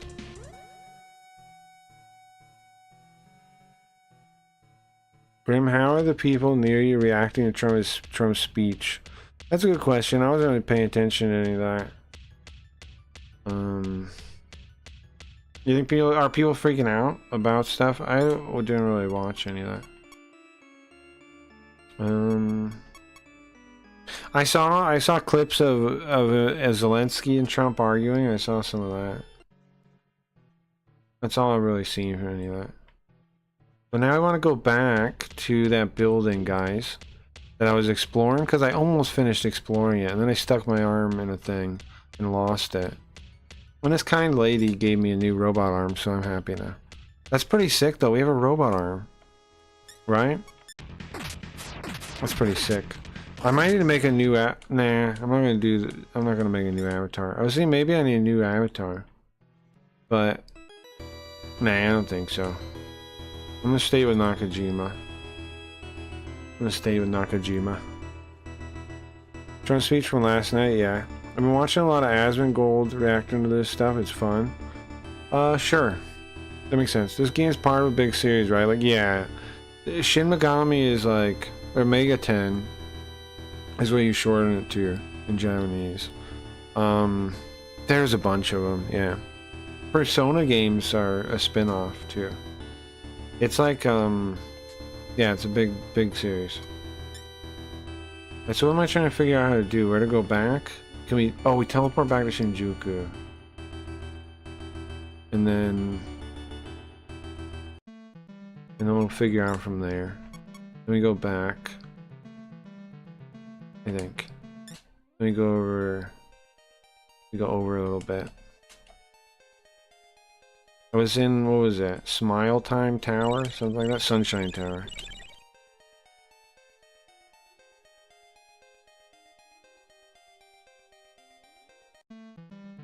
Trump speech, yeah. Yeah, I know people were talking about that stuff. I was watching some kind of like, what do you call them? Leftist types? Political leftist types? Because that's a lot of the people on YouTube. I was watching one, and, is this head thing hard? And I don't know, man. They watch a lot of like Andrew Tate and stuff like this and just call him retarded a lot. It's weird content a little bit. It's weird content a little bit. They do a lot of hate watching, if you want to call it that. They do a lot of, yeah, hate watching, right? I guess it is. Craig, can you tell me more about cognitive therapy, CBT? Like the only therapy you vouch for? Yeah, cognitive behavioral therapy. Well, like one element of it is the label thing, where they tell you like, well, one, I'm not sure exactly which part you're curious about, but one thing you can do that's a positive about it is that you can do it alone, and the results are pretty similar. Doing it alone as to doing it Crystal Sword, interesting, as doing it with somebody. So that's good, right? That's cool. And then one of the things that like I learned from it, like one of the things I took value from, was where they tell you about labels. Like when you stub your toe, for example, or you do something dumb and you say, ah man, I'm so stupid, can lead to negative thoughts, because what you do is you bring all those other associations you have with that label and you put them on yourself again, right? So like you think of every stupid thing everything you ever thought that you've done that you thought was stupid. When you say that, you'll all that will go in your head, right? So make sure you don't label yourself like that. Instead say like, ah, that was stupid of me. You know what I mean? Because then it's that incident, it's that single instance, and you can look at it objectively. You don't start thinking negatively about Like, every single thing I've done that was stupid that made me feel stupid, which is what you will do if you call yourself stupid. That kind of thing. There's a lot of stuff like that. It's like to try and like stop yourself from spiraling into like negative thoughts, or like just keep yourself from thinking that way in ways that are unhealthy is basically the idea. To give you tools to avoid that. The Courage to be Disliked? Sure, I haven't read that. I have a book about how to avoid Japanese brainwashing in Japanese that I've been wanting to read for a little while. That is not the whole bread tuber shtick. They want alt-right videos and they watch alt-right videos and comment on. Apparently, yeah. I didn't know that was a lot of their content though. Grim, I didn't know that, but yeah. A lot of it, I mean, I guess that's a lot of like YouTube in general. I mean, which is why, you know, you've heard me complain about it before. It's because I do feel a lot of it's just like synthetic, and that stuff's just like, that's even worse though. Like, it's not only synthetic, it's like masturbatory in a really negative way, it seems like to me. Like I can see how they enjoy it because they're getting like their beliefs lined up, right? They're like, yeah, that guy's so stupid, I hate him.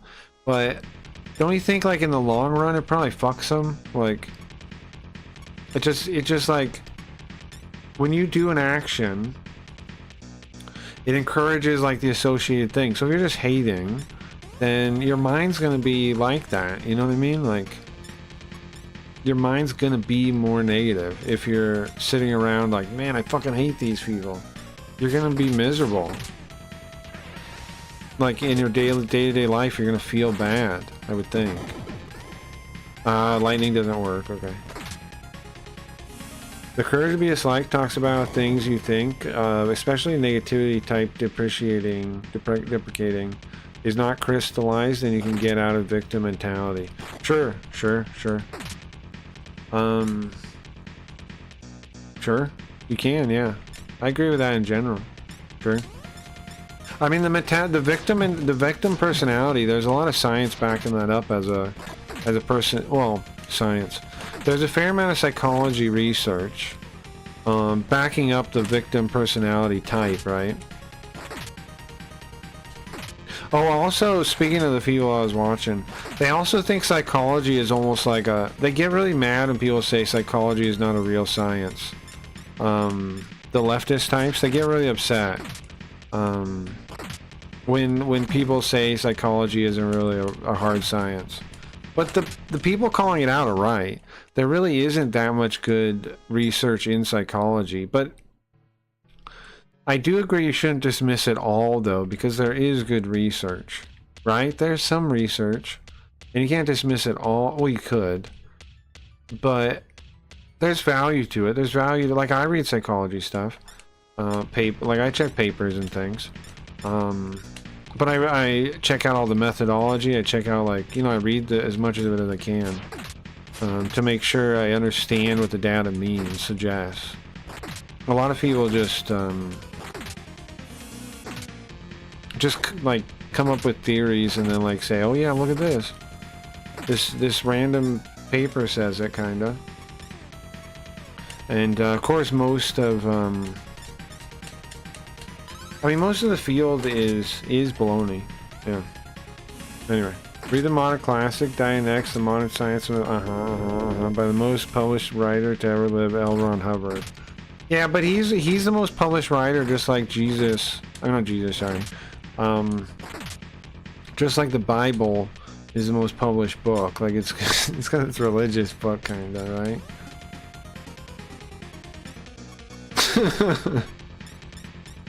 But sure. I mean, it's an achievement. It's an achievement. I ain't dissing the achievement. I'm just saying. It's because it's a religious textbook, kind of. Or not textbook, but you know what I mean. Joe Rogan had a chick on recently, Abigail something. She had her book go viral talking about therapy grifters and how the whole shtick is to solve problems for made-up problems so they can milk you. Yeah, of course. I mean, the idea, they give you problems, right? They tell you have a problem whether or not you have one. And here's the thing. Here's how I know it's not a hard science, quote unquote. Because you can shop around, right? And people do it, and tons of people do it. If it was a hard science, right? It was a hard medicine. Like, okay, if something's wrong with my appendix, right? If I have appendicitis, if I go to different doctors, there's a chance that they'll miss it because they're like incompetent, but in general they're all going to find the same thing, right? If I have a heart problem, they're going to find the same thing. If I have cancer, they're going to find the same thing, right? Like, people compare psychology stuff to real medicine. They compare mental health stuff to real medicine, but it's not, because I can go to different doctors and they'll give me the same diagnosis. If they find what's wrong with me, they'll give me the same diagnosis. You go to different psychologists, they tell you different things. How is that possible if it's a real science? It's not. It's not possible if it's a real science. That wouldn't happen. You couldn't shop around and get different diagnosis from a different doctor like that. Like, yeah, you get a second opinion from a real doctor. Sometimes they don't get it right from a real doctor. But in general, if like they have all the same equipment, they have all the same means, they're going to find the problem. It's going to be the same one. Whereas, nice, a speed incense. Whereas with psychology stuff, people shop around all the time. They decide what they have before they even go to the doctor, and then they go to doctors until they tell them they have it. You know, it's crazy. Not only that, they only want to help people who they can easily help with, versus people with actual problems. People stop having problems, then they're out of work. Well, there's different types of people, right? Like people in the institutions that make a lot of state money, they're probably happy with the people that are like severely autistic or schizophrenic or whatever, like, because then they just get the paycheck and they do their stupid way of not really helping. Like, there's multiple industries that are scams when it comes to mental health. There's not just one. There's multiple different industries that are, like, you know, funded in different ways. There's state-backed ones. Then there's, you know, the private scams, and there's state scams. There's all kinds of scams, I think. I mean, a lot of things you are saying are things Hubbard said in Dianetics, just saying. Sure. Now add in alien civilization to your thought process. Sure. What's his name talked about that too, man. And he was pretty spot on too. Maybe I'm wrong. Maybe you're right, Graham. What was his name? William Cooper, right? I talked to you about him not too long ago. William Cooper talked about aliens a lot too. Maybe these guys are right, man. Because, like, William Cooper is really... I think he's right about the Luciferian stuff. Like, that was a big revelation for me, that there's, like... I don't want to say the pure version of communism or Gnosticism, but there is kind of one, right? There's, like, a... how to word it? There's, like, the origin version. There's the original version. There's the one that's not broken. Like, in Jade Empire, your master teaches you a flawed version of his kung fu, right? Same thing happens with communism. Communism is a purposefully flawed version of it, of the idealism that they believe, that the Luciferians believe in.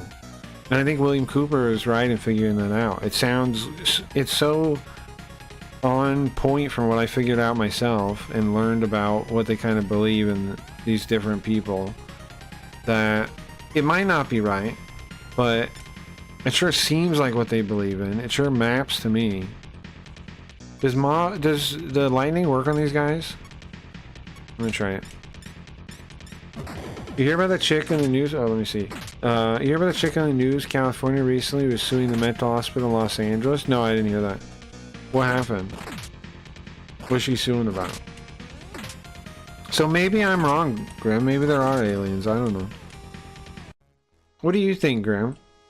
Do you think there is... like, we interact with some kind of outside...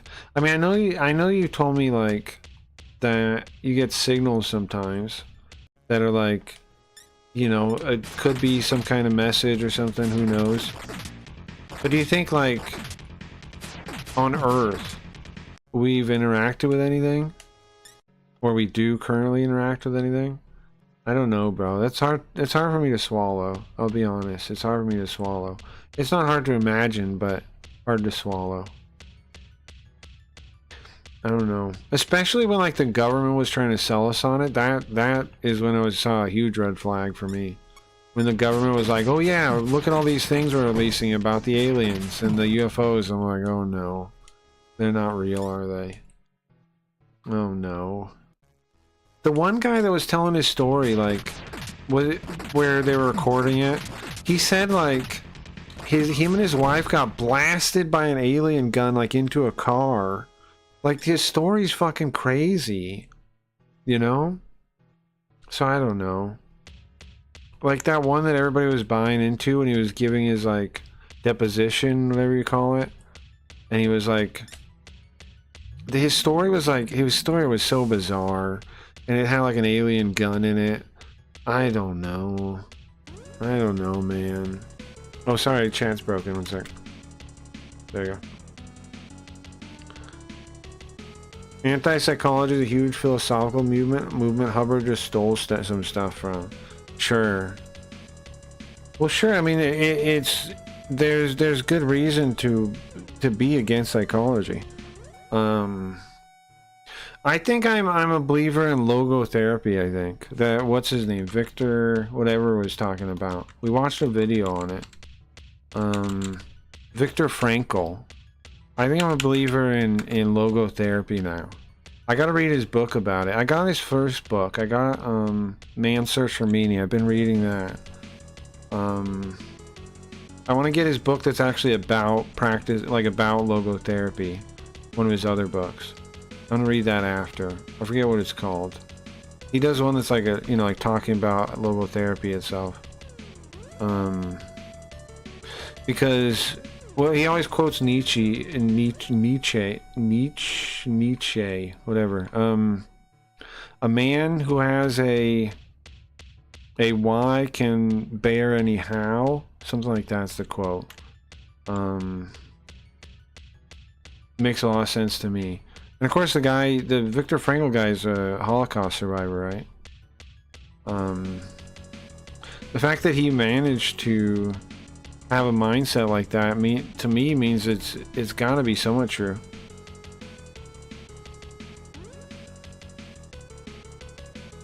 What communists say and do are completely different. Ah, that's true. You're not wrong there. What are we talking about there, though? I agree with you. Her husband lied to get her committed, and the doctors wouldn't let her contact people on the outside. When she finally did, they let her out, and she found out they lied about all this shit. That's wild. My mother was institutionalized when I was young. I don't know. I'm sure I've told a fair amount of you guys that. My mother was institutionalized when I was like 5 years old. My dad put her in. And yeah, she was institutionalized. My grandmother was institutionalized most of my life. But my grandmother was nuts. So. But I've been interested in mental health stuff for a long time. I was crazy myself, even. A little bit. No, severely, honestly. I was like, what do you call it? Derealized, depersonified. Something like that. They say, like, speaking of that condition, though, they say there's a fair amount of people, it's like 10% to just get over it. And they don't know why. They don't know how it works. They don't know anything. I guess it's just because it's so small sample size of people that deal with that. That they don't really know anything about it. They don't really know jack shit about it. Of course they don't know jack shit about anything, really. Just a keyfer there, and they did this to a bunch of people, so they are all suing the hospital now. Sure. Sam, I sent you a picture of my Pride and Joy copy of Dianetics on Discord. I'm a believer. Oh, really?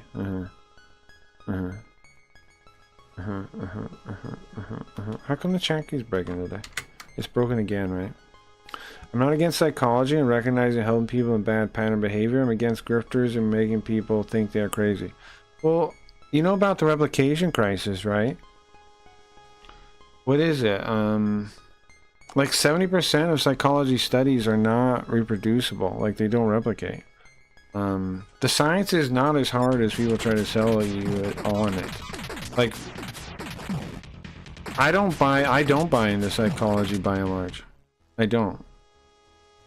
Because a lot of it's been taken over by opportunists almost completely. And I think you should be careful buying into anything. Especially something with with such a motive that's against your well-being in the first place, like, you know. Why even assume that? Here's the thing to think about. People with dark triad traits are more inclined to study psychology and to become a therapist. People that are like higher in narcissistic, Machiavellianism, and these again, this is psychology, bro. People in the dark triad traits, Machiavellianism, psychopathy, narcissism, these people are more likely to go into becoming a therapist. What does that say? It's more likely that the people that are doing therapy are people that would manipulate you just for the kicks of it. Like, it's significantly more likely those people are the ones that are the therapists. That's something people don't even think about. So I don't know, bro. And they know that themselves. Like, everybody knows that. Nobody thinks that out, though. What does that mean? The people with like high and dark triad traits are more likely to study psychology. Huh.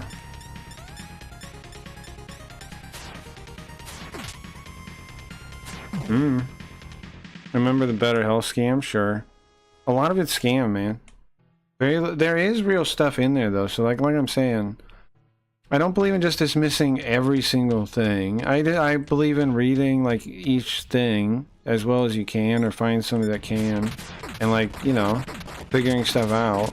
Either trust somebody that knows what they're talking about, that you know they know what they're talking about, like other subjects, and they well research their stuff before they talk.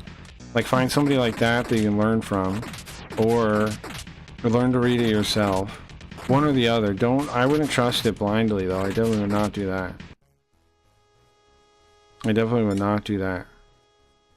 Personally. Yes, the replication problem is actually pretty big across medical fields. Yeah, it's scary. My mom got her first degree in psychology. She didn't become a psychologist. She only studied that stuff to try and figure out her own shit. Well, that makes sense. And like I said, that's the whole reason I've been involved. Like, I've been interested in it since I was a kid, too. Is my family, you know. If my own mom did, I wonder how many therapists did that for the same reason. Exactly. That's why a lot of people do it. And is that the people you want in position of your therapist? You know what I mean? Like, think about that at scale. That's scary. Your therapist is more likely to be somebody that's, I'm not going to say crazy, but, you know, somebody that might have high dark triad. What does that mean? It means they might mess with you just to do it. Like,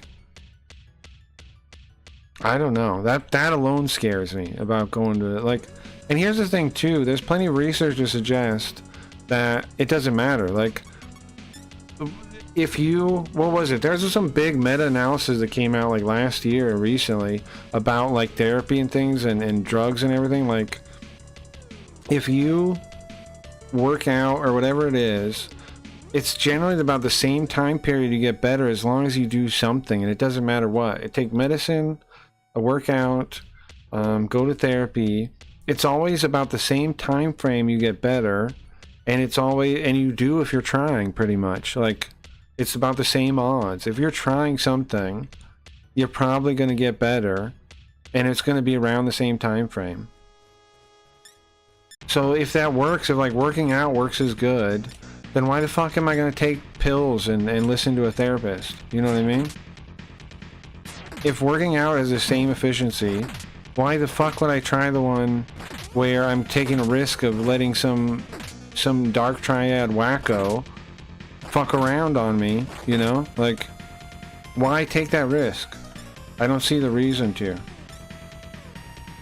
I don't see any good reason to do that.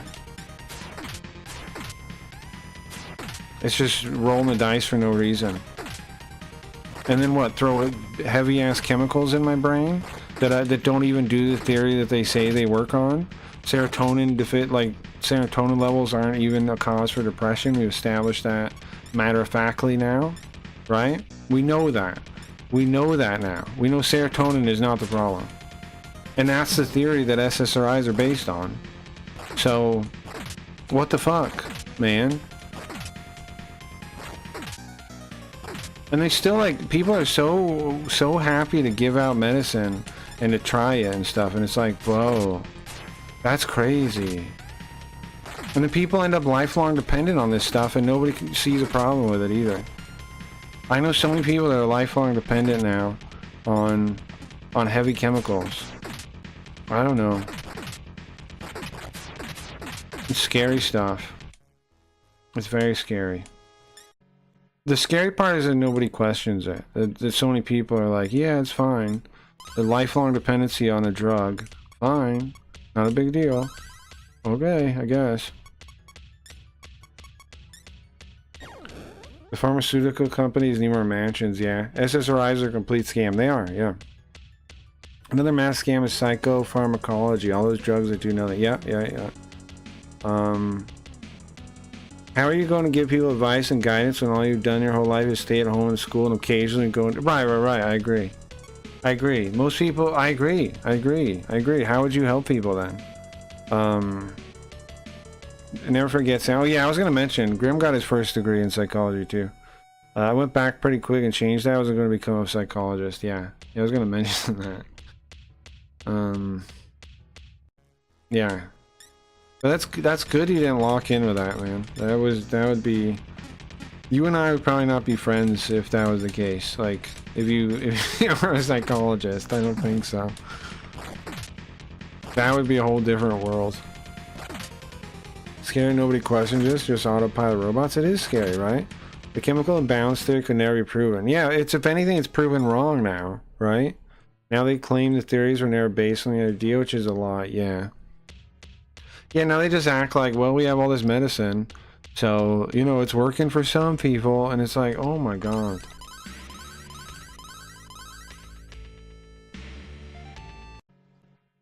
But, yeah, like I was saying, it seems clearly taken over, right? It seems clearly hijacked. Now, again, there is some solid psychology research out there. I'm not dismissing all psychology research. If you give me like a paper that's well researched and interesting information, I'll look it over, you know, I'll be interested in it. But if you just expect me to just like buy into general assumptions of the field, it's not gonna happen. It is not gonna happen. And if you act like I'm dumb for not doing that, you're in a cult. You're brainwashed. You're in an actual fucking cult. Normal people don't get that way about facts and truth. You don't have to freak out about the truth when somebody questions it, right? Like if somebody goes, hey man, I don't know, is the sky really blue? You don't freak out and get mad at them and are like, this person's so dumb. The fact that people have that reaction shows that they believe in something in a faith way, like religion. Because then it challenges them. It shouldn't challenge you for somebody to challenge the truth. That shouldn't challenge you because they're not challenging you. They're not challenging your beliefs. They're challenging the truth, reality, which if you're right, will test true. So you don't need to worry about it. You don't need to freak out. The people that freak out, when you have that reaction, that means you're believing in something in a faith way, in my opinion. You're believing it like it's a god, you know? I'm supposed to go see the big Buddha at some point. You're believing it like it's... Yeah, like it's faith. I used to be on that stuff and you get like brain zaps. It's pretty wild, huh? Which ones? Because they're all like different drugs, kind of, right? And I know some people talk about like being numb. Some people talk about not being able to feel. That shit's so scary to me, man. And the people are taking that stuff like, and they might not even need it. I mean, in fact, they don't need it.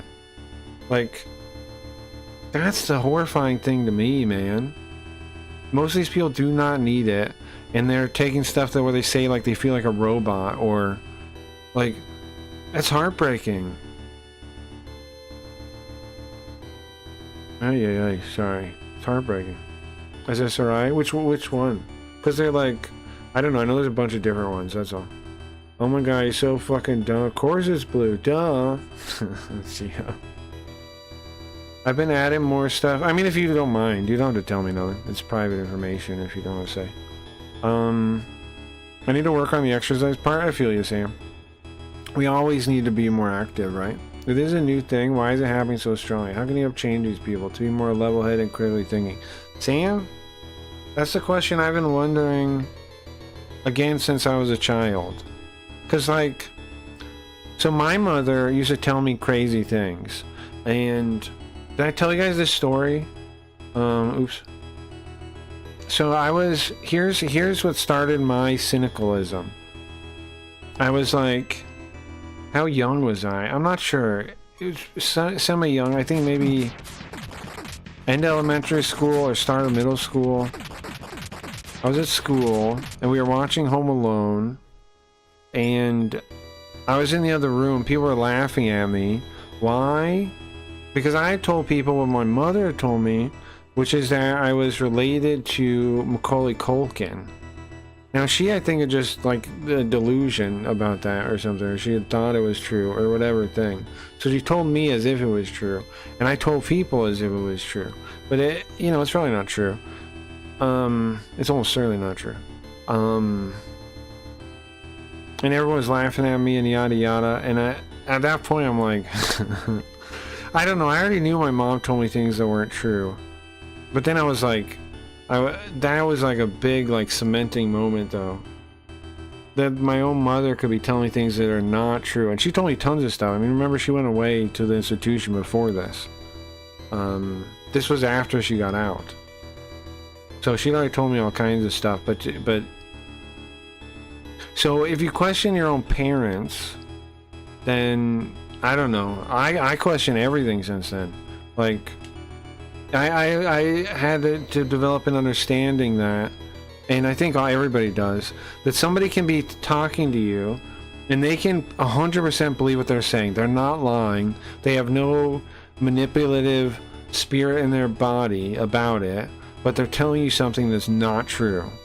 That can happen, and it does happen, and it happens regularly. In fact, all the time people could think they're telling you the truth and they're lying, you know? I'm not lying, sorry. Saying an untruth. So I don't know, man. I've been thinking about that my whole life, Sam. How do you help people see that they're being scammed or to think more critically or yada yada? I don't know, man. I've been working on it. I got some interim theories and stuff, but I don't really know. Like, obviously, I'm not at zero here on these ideas, but I don't know. I don't have like a simple answer. I have lots of half-baked theories. And I've tried to, right? I try to challenge the viewers and stuff. But sometimes people get mad and never come back, though. So I've never really landed it, I guess. Because sometimes I make people mad and they never come back. Maybe it's my approach. Maybe they don't have the desire to overcome it. I don't know. And there's a dark matter in psychology, in my opinion, which we need to solve, which is, why don't some people want to try? Right? Because we look at it and people go, oh yeah, well, some people, they just hand wave it away. Like, some people want to try, some people don't. We don't really know why that is. But that why is like the solution, right? Like, that's the mental health right there. That's it. That's the problem. Why do some people want to try and some people don't? What breaks you? What makes you not want to try? What makes you want to try? That right there is what we should be studying in mental health more than anything else. That dark matter right there that we just hand wave away and go like, oh, that's it. That's the secret. That's the problem. That's the thing. Further kept changing the name during patents. Sure, gotcha. You guys ever read the book The Intelligence Trap? No, I've never read that. I've heard of it though. The whole book kind of helps explain why these elite university people are so delusional in their thinking these days. Sure. There's a book called The Opium of the Intellectuals about leftism that some French guy wrote in the 50s that's kind of similar to that. Like, you can be smart, and in fact, a lot of people that are smart are better at brainwashing themselves to justify fucked up shit like cults. Well, propaganda is designed for slightly smart people, right? Not for dumb people. It's not propaganda doesn't work on dumb people. They don't need it. It's for the smarter people. Yeah. And I mean, well, I know part of it, Sam. I can explain part of it to you. Part of it's the communism, bro. Like, okay, so or what do we call it? The leftist religious parasite that works like this. It burrows in this way, okay? It goes, hey man, isn't it messed up that guy over there is taller than you? Isn't it messed up he has more money? Like, they give you this like fundamental unfairness of life, right? And of course it's true because life isn't fair. But that's what they play on, because everybody at some level is going to be like, yeah, that's fucked up, man. And you're going to feel like jealous of it, and you're going to feel envious of it. And they use that to get in, which is why it's all, why I think this, whatever this religious thing is so dark, is because it starts burrowing in from envy. It doesn't start from a place of compassion like they say. It starts from envy. It doesn't start from compassion. It starts from jealousy. And that's fine. We've all felt that way before. But that's how they get in, right? And then once you're receptive to that, they go, okay, well, to fight back, here's what you need to do. You need to acknowledge, you need to learn what we have to teach you. You need to learn the true knowledge. You need to learn what we can tell you. And then when you learn that, when they go to that system, to the education system, they feel like they're educated. And that's hubris. That's arrogance. And so now they're not going to learn because they think they already know. And that's basically it. Something like that. Some people can't cope with reality. If they did, it would destroy their worldview. Yeah, but I don't know if destroying their worldview, like, means that much. Because I've destroyed my worldview before. Like, some people might call that ego death, maybe. But, okay, so here's the thing. When I was crazy, right? It was, I gotta figure out what I'm doing. Derealization, blah, blah, blah. I basically thought I wasn't real. I thought I wasn't real. I thought the world wasn't real. I thought none of it was real because I thought the world is too stupid. And I've said this before, this is what I thought. The world was too stupid to be real. Like, my teachers were too dumb. Everything was too stupid. It was too fucked up. It didn't make any sense that this world could be real to me. And I disconnected for that reason. I went inside my own head for that reason. Like, this can't be real, I thought. Like, it's too comical. It's too fucked up. It's too stupid. It's too horrible. But like I said before, now I know the fact that it's stupid is how I know it's real. It's too stupid to be fake. It's too stupid for anyone to make this up. Now I know. That's how I know I was wrong.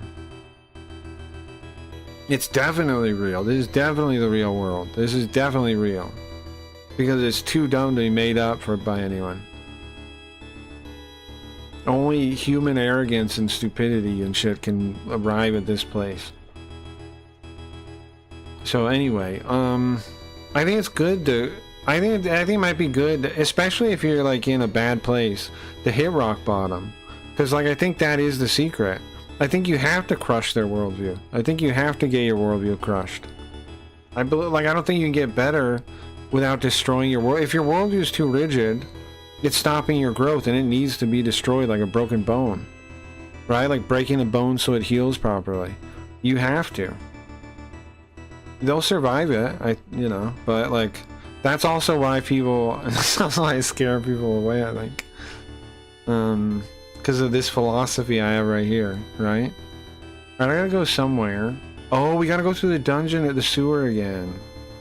And come out of the other way. Okay. Because this philosophy is kind of hardcore, huh? The German physicist Sabine Hosenfelder recently put a video on YouTube saying most academic studies are communist, even in STEM. Bro, I've been telling you. I'm concerned even that it's infecting even STEM, remember, man? I've been saying, Graham. You used to tell me, like, no way is it getting in STEM. But I've been telling you, bro, I feel like it's... I don't see how they can't... I mean, how they're not going to try to corrupt everything. Obviously, I wasn't in the field, so I don't know, really. But, yeah, man. That makes sense. Let me save state here. So we gotta go back through the subway, I think, and go out the other way.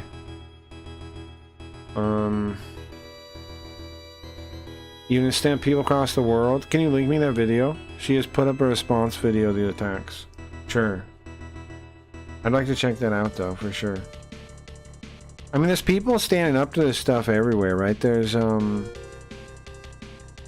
Tick History in the historian sector. Tick History. He's trying to look at, like, how, you know, how the Nazis actually were socialists, which is a thing that we're not allowed to talk about or to be a thing. Oh, so we gotta get to, is it Wayno? Which way do we go to get there? Is it, I think we have to go all the way back, I think. We have to go all the way back. But yeah, Tick History is pretty good to watch. If you don't, I would definitely recommend checking him out. Tech has been taken over for years, sure. I mean, I think everything has, right? Like, what hasn't been taken over? I don't think anything has. That's why, like, the only place you see it is, like, indie places, kind of, right? Oh yeah, what was her name? Hiroko? Yeah, we saved her. That was the one guy's girlfriend. And we got the reverse cross. That's why like streams like this is like the only place you can talk about this stuff. Like there's other streamers. There's other people on YouTube that talk about it. Right? Like there's a handful of them. There's other people, independent people, like the you know, new little publishing houses, little indie things. There are people talking about it, but it's not many, and it's nothing mainstream. Nothing mainstream is. This is something that like I don't know. It took me a while to realize nothing mainstream is uncorrupted. I don't think. Not a single thing. Like even like bigger accounts on Twitter are corrupted, are mentally insane. You know, are in a cult of some type. It's only like regular people, and a lot of regular people have gone nuts, like from trying to actually, like, that's the sad thing too, right? Because like, if you're sane in this world, what the fuck? You know that the world is insane then. How the fuck do you deal with that without going insane? I don't know, I went insane. I don't know. I'm sane now, but like I didn't deal with it without going insane. I went insane. So I don't know, man. Like I never feel like judge somebody for being crazy in this world. Like other people do. I don't. I get it. I get how you can end up crazy. Even as a silly, you trying to fight to be sane in this world, you'll end up crazy. So I don't know. I try not to judge anyone for that. Oh, I know that Sabine lady. I see you later. Okay, I'll check it out later. Thank you very much. You guys get what I mean, though? Like, it's like that movie with the glasses when that guy with the glasses can see the aliens, right? It's like that. Like you realize so much of what's around you is wrong and fake. Like, what are you supposed to even do with that, man? Like, what can you even do? With realizing that all our institutions are captured, the government's like a crime ring, right? The American government is like a crime ring. Like, what the fuck? The public school system is designed to make people stupid so they can be controlled. Everything's fucked. Like, I don't know how you're supposed to stay sane in this world. I don't know. And like, if you say the stuff that I'm saying, people act like you're nuts, even though you're not. Even though you're just saying what's clearly observable to somebody that actually asks questions. Like, you know how many times I've been called crazy? It's never gonna stop, right? This world is too fucked up for that to ever stop. The world is crazy, but you know, it's like when you realize you can only do so much, so you have some kind of complacent pessimism about it. Well, I don't know if you have to be pessimistic about that, realizing you can only do so much. That's a freeing thing too, right? It's like the Serenity Prayer. It's good too. Hold on, it's like the Serenity Prayer, right? God, grant me the serenity to accept the things I cannot change, the courage to change the things I can, and the wisdom to know the difference. The important part is the wisdom. The courage is important too, of course. You gotta actually be trying to change the things you can. I think the pessimism is when people accept all of it as things they cannot change, even the things they can change. Right? That's the pessimistic view, which a lot of people do arrive at, where they just kind of give up. But there are things you can change. It's like a balancing act, right? You got to find the right. We go to this hallway here. You have to figure out the wisdom to know the difference, and then pick your battles. Because it is a battle worth fighting, and it is one we can win eventually. Because the truth is the truth, and life finds a way. You know, like, if truth is on your side, eventually you're gonna win. Maybe.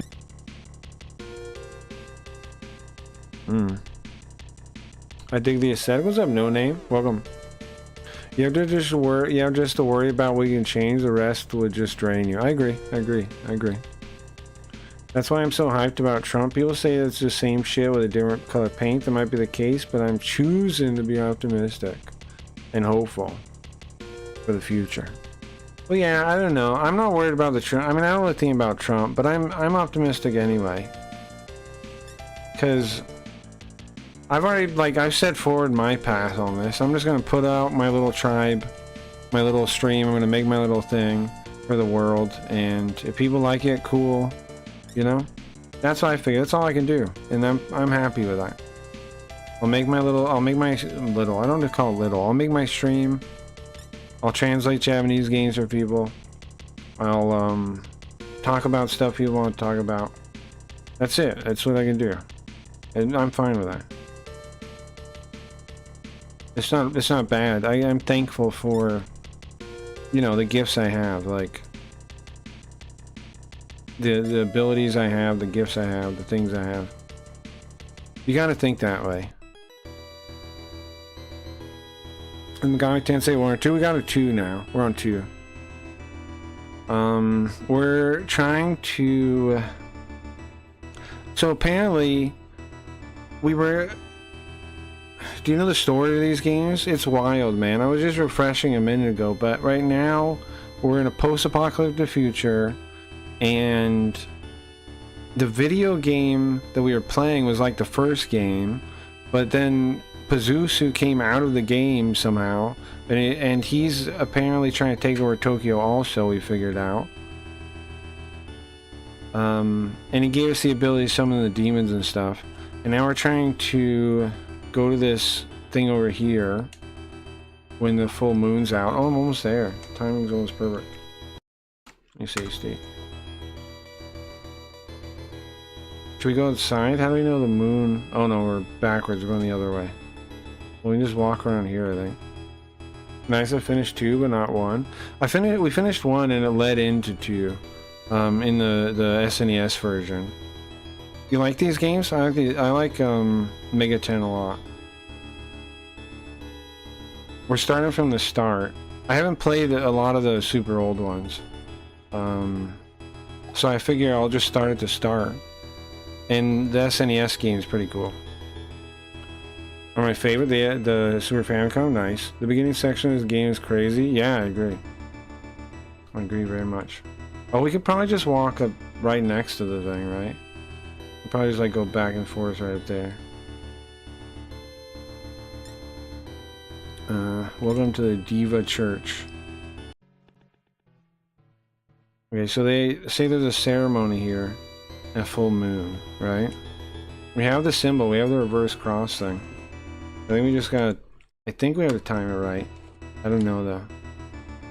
But I'll try to get it.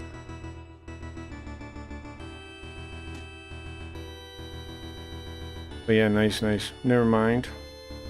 Nice, nice stuff. Full moon.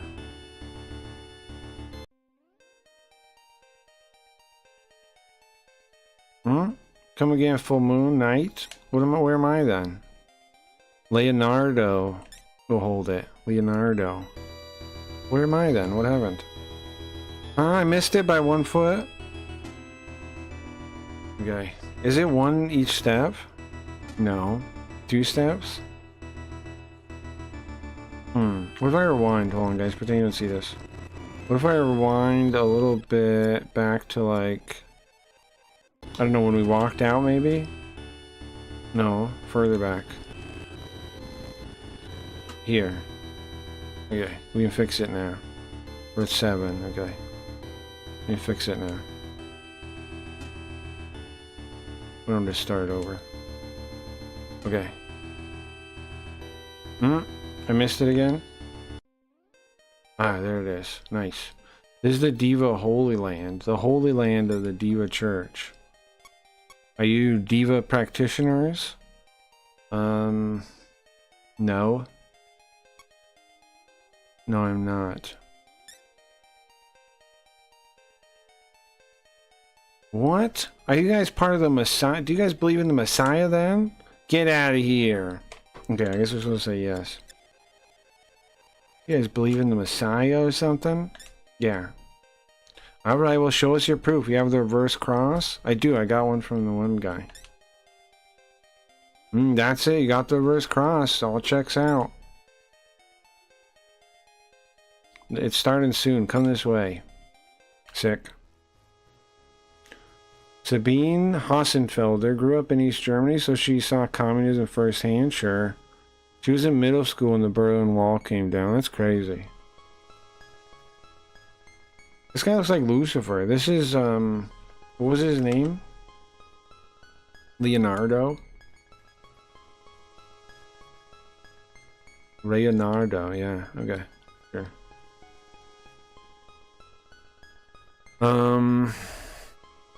Well, here's what I wonder, though. How many people know what communism is, Grim? Like, lots of people think of communism as economics. That part always blows my mind. How anybody buys that? Is it? What do you think it is that okay. What do you think the best... Now, this is... We were talking about, like, trying to get people to challenge assumptions. What do you think... What do you think the best way is to get people to challenge that assumption? Because that's the biggest crazy one that people make. Is that they actually believe communism is something to do with economics instead of something to do with religion or belief in how the world is oriented.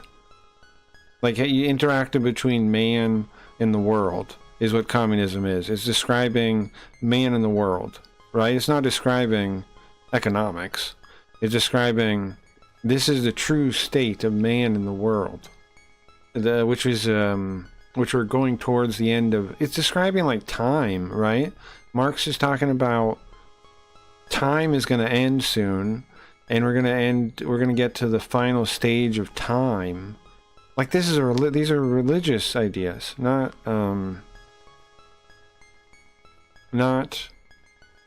economic ideas. There's no economic ideas about, I mean, as far as I know, that would make sense, about the end of time. You know, that's a religious idea. It's a religious concept. Coo. Welcome, I've been waiting for you. Well, everybody's role is here. Everybody with a role is here. Time to enjoy this ceremony.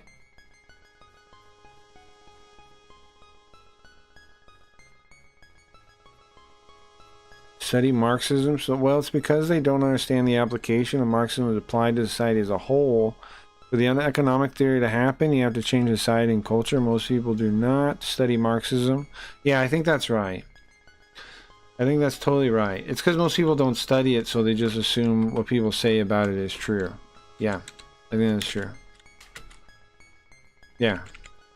Because when you actually get into it, you're like, wait, what is this about now? You're saying what now? You're doing what now? Okay. First we'll have the trial of the miserable visitors. Reynard Cass Sabatoma. Oh, I see. I see, we're on trial now. Should we just attack them? Sword or gun? Sword.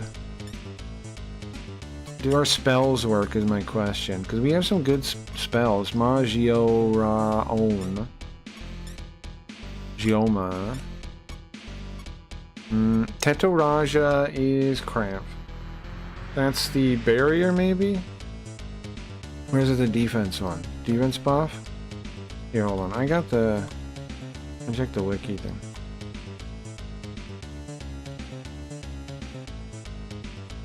One of these days I'll remember the spells, I promise. No, I don't promise that. I would be lying. I'll never remember. I don't want to lie to you guys.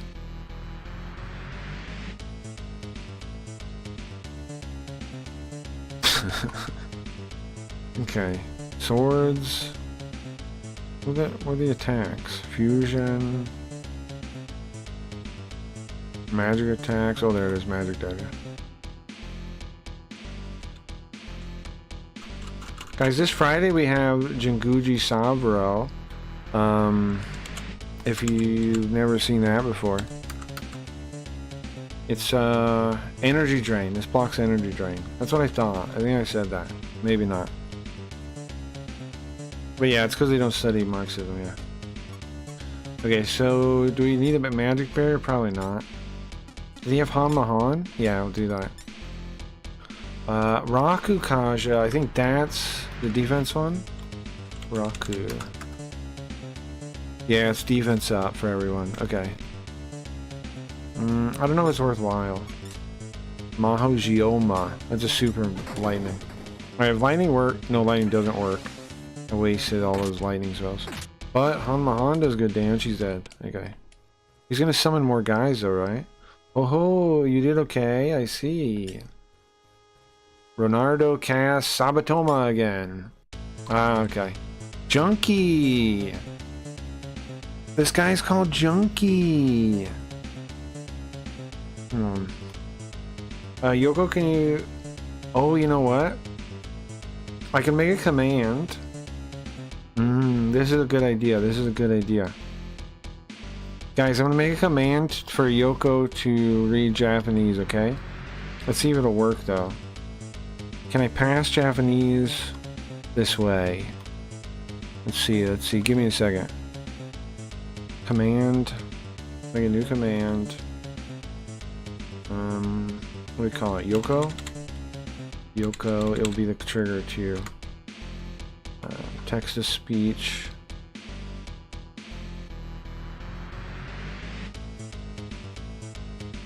Alright, 1 second. If this works, this will be cool though. Text to speech. This one, Japanese lady. I don't know if we can actually read Japanese though, is the question. Okay, and then I need, what's the special identifier for the message?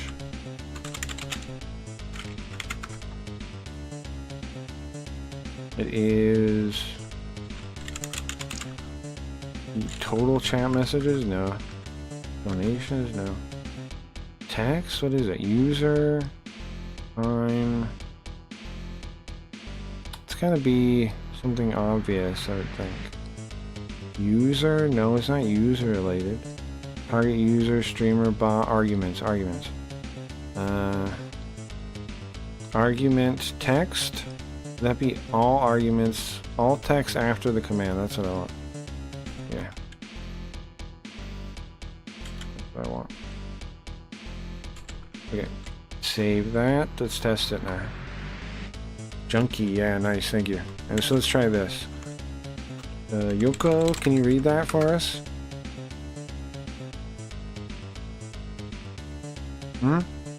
Doesn't work? Or... Let me try manually, let me see. It did not seem to work right. Test it. Oh, there we go. It does work. She just is really slow. Okay. It works. How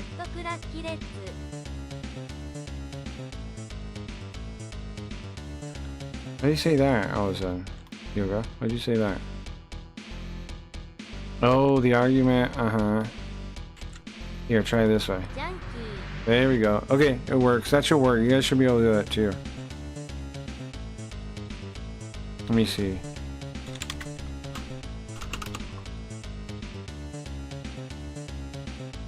It takes a while for her to say it though, apparently.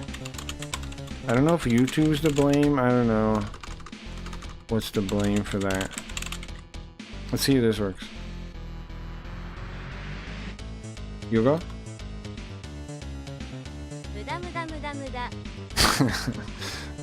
It works. Sick. Here, hold on. Let's try that again. Okay. Let's do a couple like this. Let's see. See if that works. Nice. Now we're talking. Now we're talking. Now we're talking.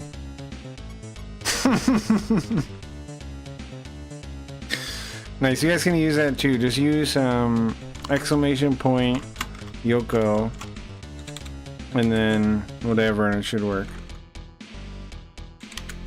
Yeah, I'll try another one real quick.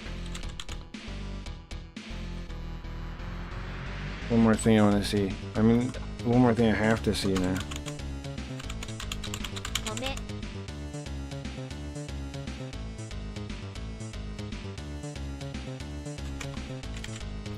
Try this one.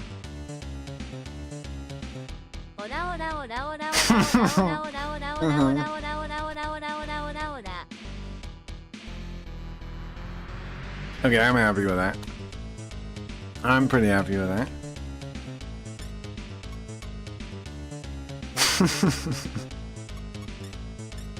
Anyway.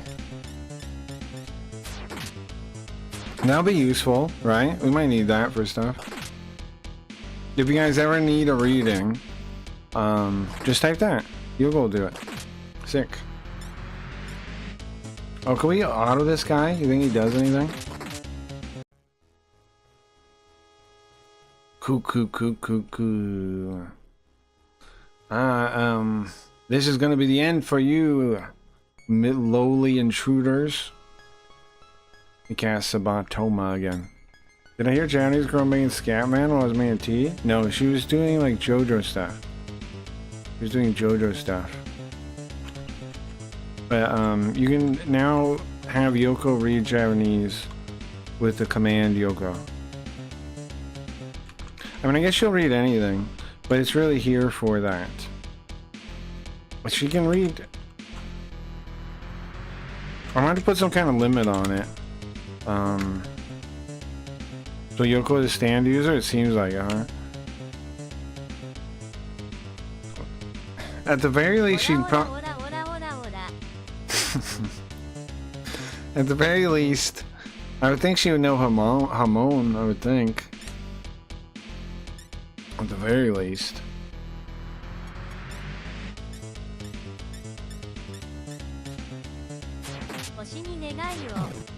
Nice.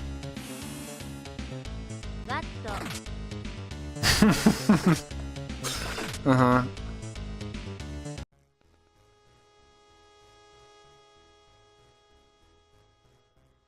I was thinking now though, I should probably, I'm gonna have to put, I don't know if I would put a limit on it. I was just thinking, I made the whole big deal about the donation thing, right? And now I'm like giving everybody the command to do it.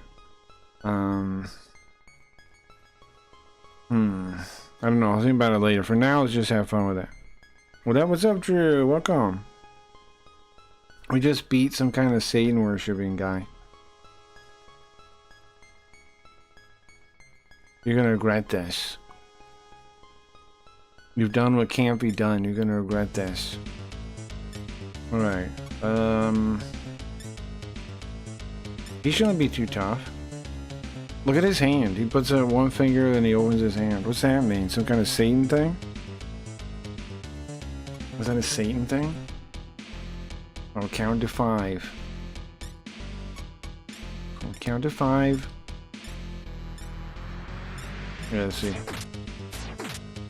Oh, I think magic works on him. I think I could use magic on him.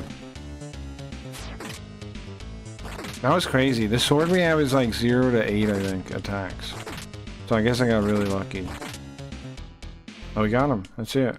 He sucks. He sucks. He sucks. The worshippers ran off somewhere. And we got, nice, we got the pillar. So that's the planet with the spot on it. Which is, which one? I keep missing the Super Robot Wars stream. Makes me sad. I'm sorry, man. We got a big one coming this weekend. Got a big one coming this weekend. Should be doing like 2 missions. So it should be longer too. Should be longer this weekend too. I'm gonna try to start earlier and I'm gonna try to go longer this weekend. I want to beat the one we're on right now, Super Robot Wars Alpha, so we can start. I'm gonna start the Kishin one, the night one next, because I think that'd be pretty hype. And then maybe play original generation. Yeah, exactly. Exactly. So anyway, this Saturday though, Saturday night, Sunday morning, we should play a couple missions back to back. So hopefully you'll be able to see that. All right. So what's the planet with the big spot on it? Jupiter. To get more stupider, we got Jupiter's pillar. Nice. We got 2 pillars now, I think. I think so. Did we get the one out of the wall when we lost our arm? Or we have to go get that? Was the pillar still in there? Pillar might still be in the wall.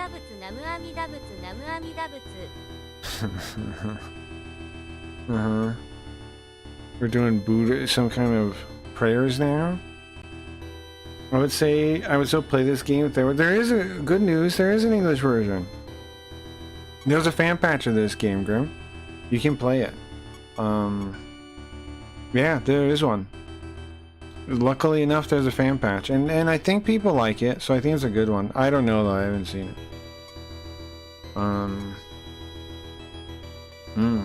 But a lot of people have told me they played it, so I don't see the either pillar in here. Mama Michelle Obama eat up all the ribs. Thank you. There's a fan. Yeah, there's a fan one. Yeah. Like I said though, I don't know. I can't tell you if it's good or bad or not though. But lots of people have said they play it, so I assume it's good. I assume it's good. I don't know. It's a roll of the dice with fan patches, to be honest with you. But lots of people said they played it, so I assume it's good, right? No one said like, oh man, this fan translation sucked. So usually people do when it's a crappy one. Like they can tell. A really bad one people can tell. Now, however, we found out on this stream that little mistakes or actually fake patches people can't tell. Because we found a fake one before. We found, what was it? Sega Ages, Phantasy Star Generations 1. The fan translation for that is fake. Now, unfortunately, that means 2 probably also is. Because it's the same team, the same translator. We found out that one was fake. We're going to redo a bit on it I did before.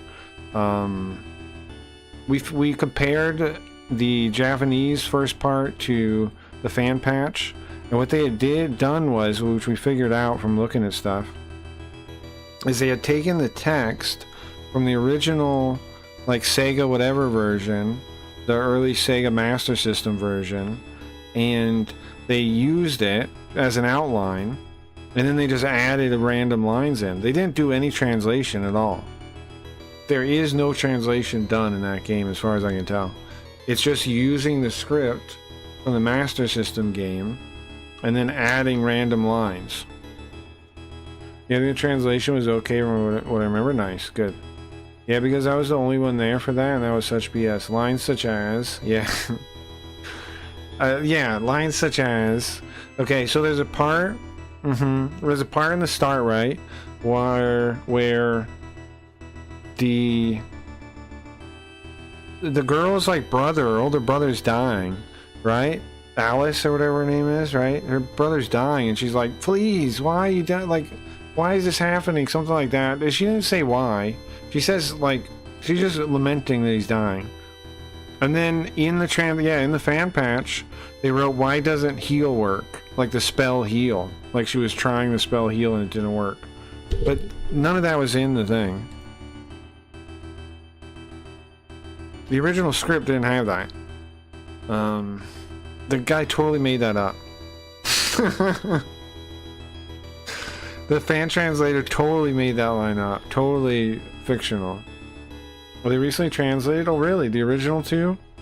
I don't think I'd play those, but that's cool. I don't think I'd play those.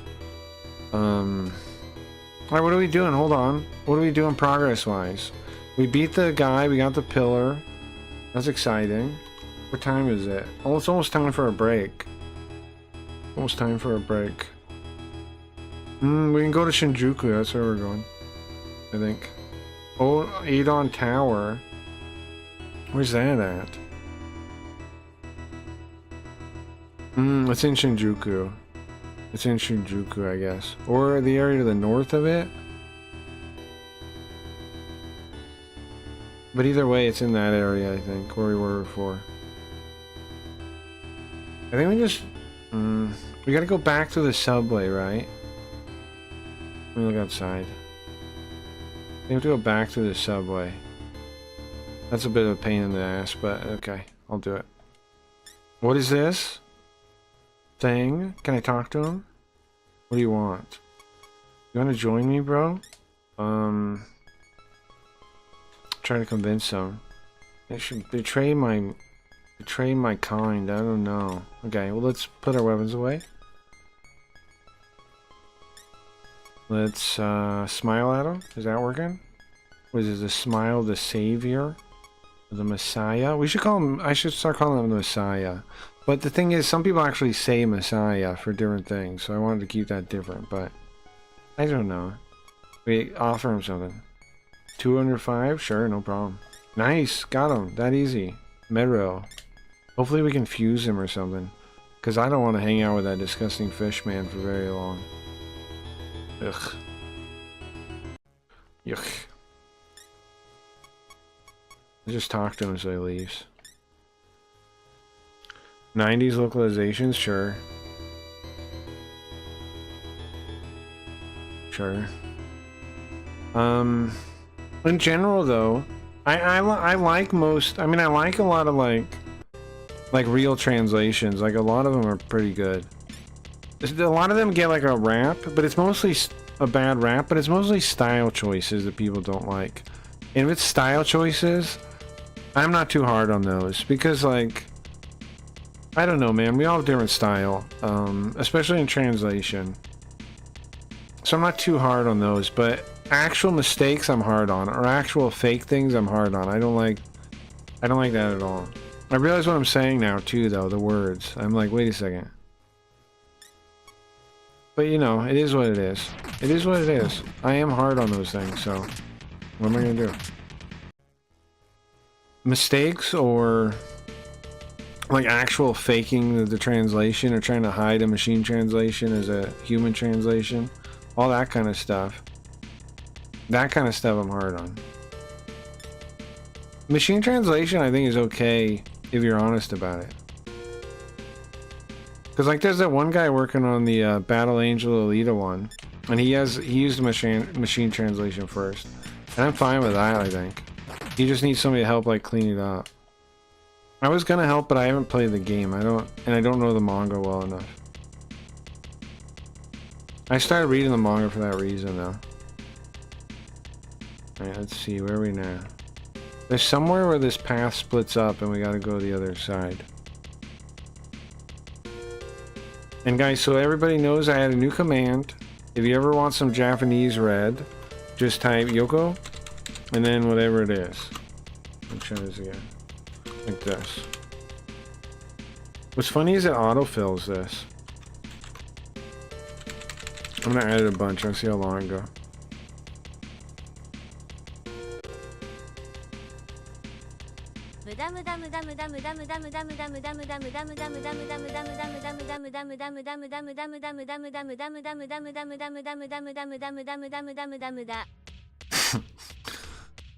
What if you put an exclamation point at the end?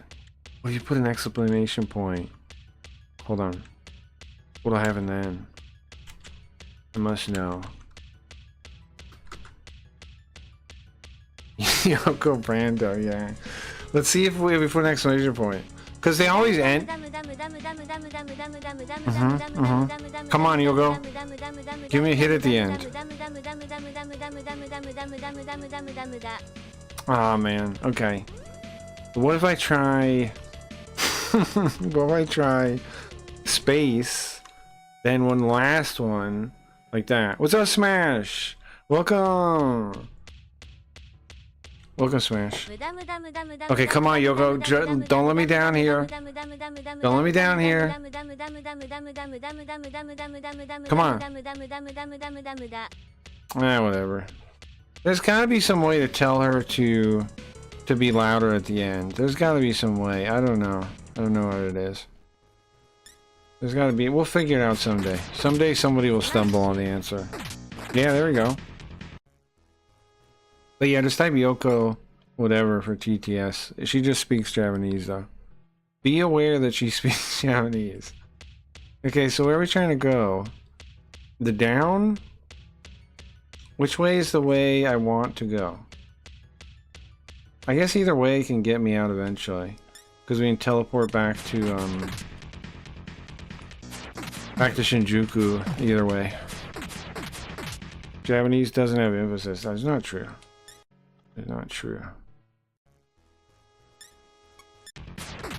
I just don't know how to tell the voice thing to do it. However, since it's Japanese though, it is a little bit I mean it is nice because like it's Japanese, so it doesn't like have as many issues about the pronunciation like English does. Like it's easier. Japanese is easier to pronounce. For a robot.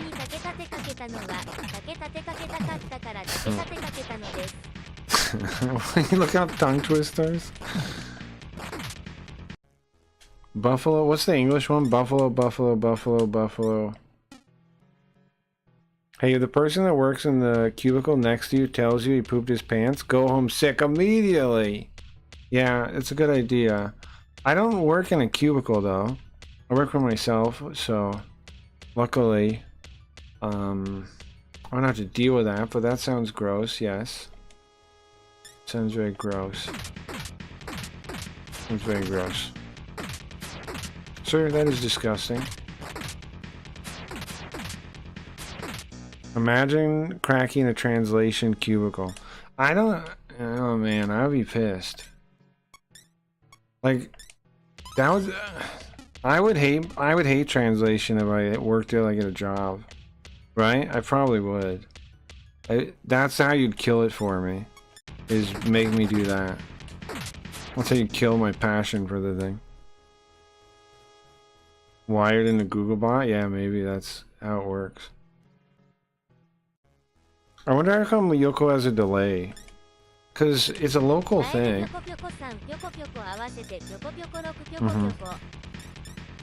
It's a local thing. I think it's gotta be YouTube. It's gotta be YouTube. YouTube doesn't communicate with the bot right away for some reason. It's gotta be how it handles messages or something. Because when we used to do it on Twitch, it would go like right away. It's gotta be something about YouTube's chat system. I haven't updated the bot in a while though. That could be the problem. Not the problem, but it might be a fixed thing. For all I know. I'll update it before next stream. I think it said it has like a new login for YouTube, so I didn't. I didn't want to deal with that. They probably won't fix it anyway. Would Cray rather work at a gas station than a translation cubicle? That's a good question. I mean, I mean, these are funny. I mean, but this is good, right? For like, since we're supposed to focus more on learning Japanese and stuff.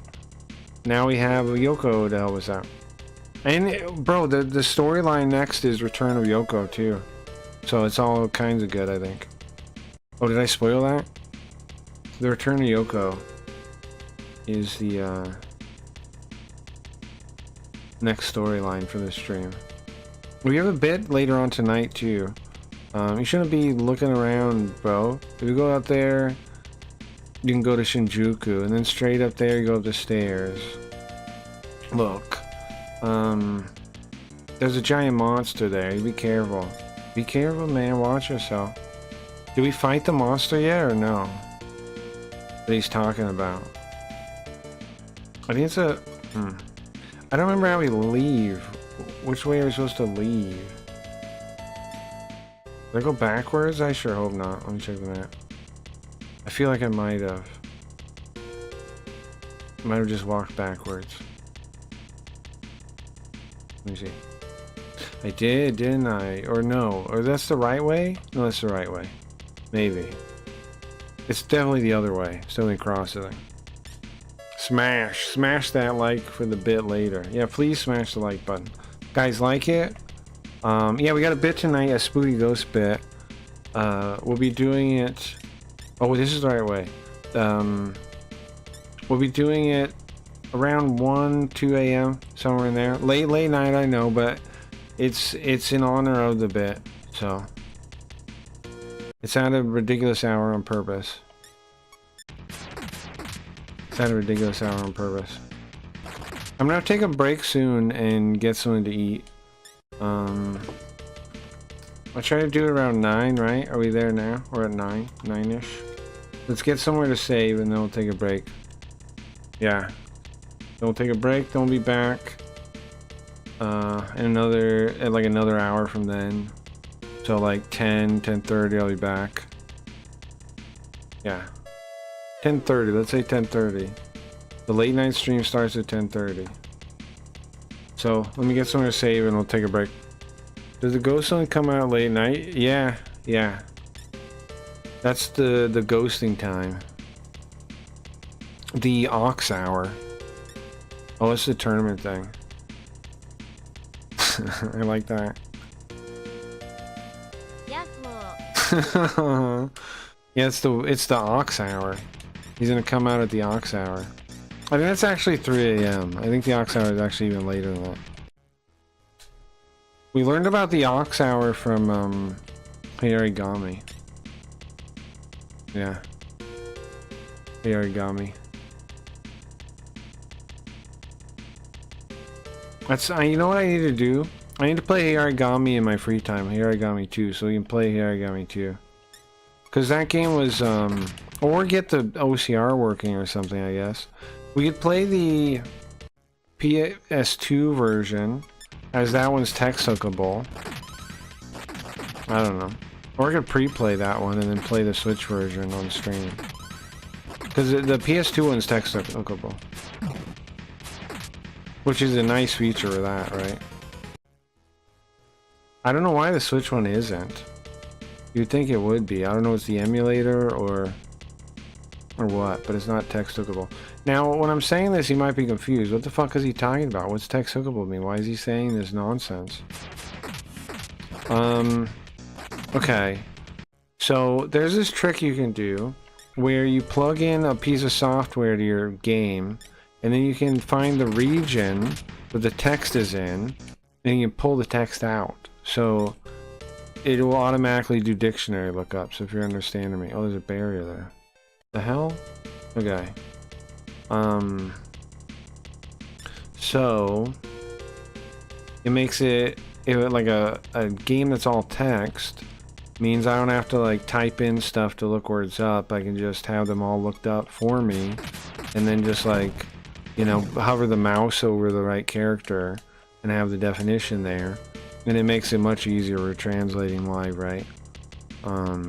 Than just not having that and having to look up every word manually, which is how we normally do it most of the time. We normally do it the hard way, but some games allow the easy way, so it would be nice, right? It would be nice. I don't remember where the exit is. I don't remember where the exit is. Where did we come from? Which one of these did we come from? I have no idea. Any advice on how to buy and flip a house for a profit? Advice?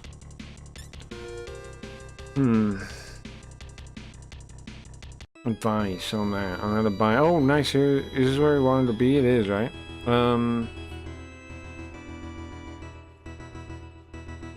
Ask somebody, like a contractor that knows what they're doing, and make sure you don't end up spending more money than like is worthwhile, because I know sometimes people do that.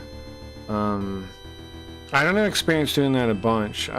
We did it one time, and it wasn't like buying to flip. I mean like selling the home like one time, where there was a lot of renovations in it, and then and then we sold it. So I don't have like I don't have the most experience doing it, but I know sometimes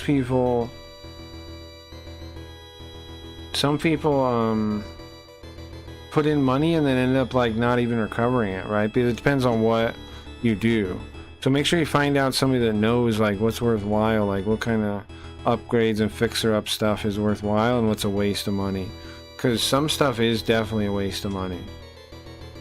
And some stuff won't actually make you more money, or it might end up spending more than you think, and then you might end up not really making anything on it, put a bunch of money into fixing stuff up that you think is going to help it sell better, but it doesn't. Buy low, do shoddy reconstruction work, and sell for profit, and pay off your inspector. Sure. You ever play Another Mind? I don't think so. Is that the full name of it, or is it something else? Oh, no. Probably don't see this, guys. I'm just trying to get to the save spot in one piece. Buy a bunch of houses for $1 in Detroit. Yeah, of course, buy cheap, yeah. And then make like, I don't know, some kind of upgrades that are the most worthwhile you can find, like put whatever those what's that cheap flooring you can do that looks nice? The little floating like panels you put together. Do that.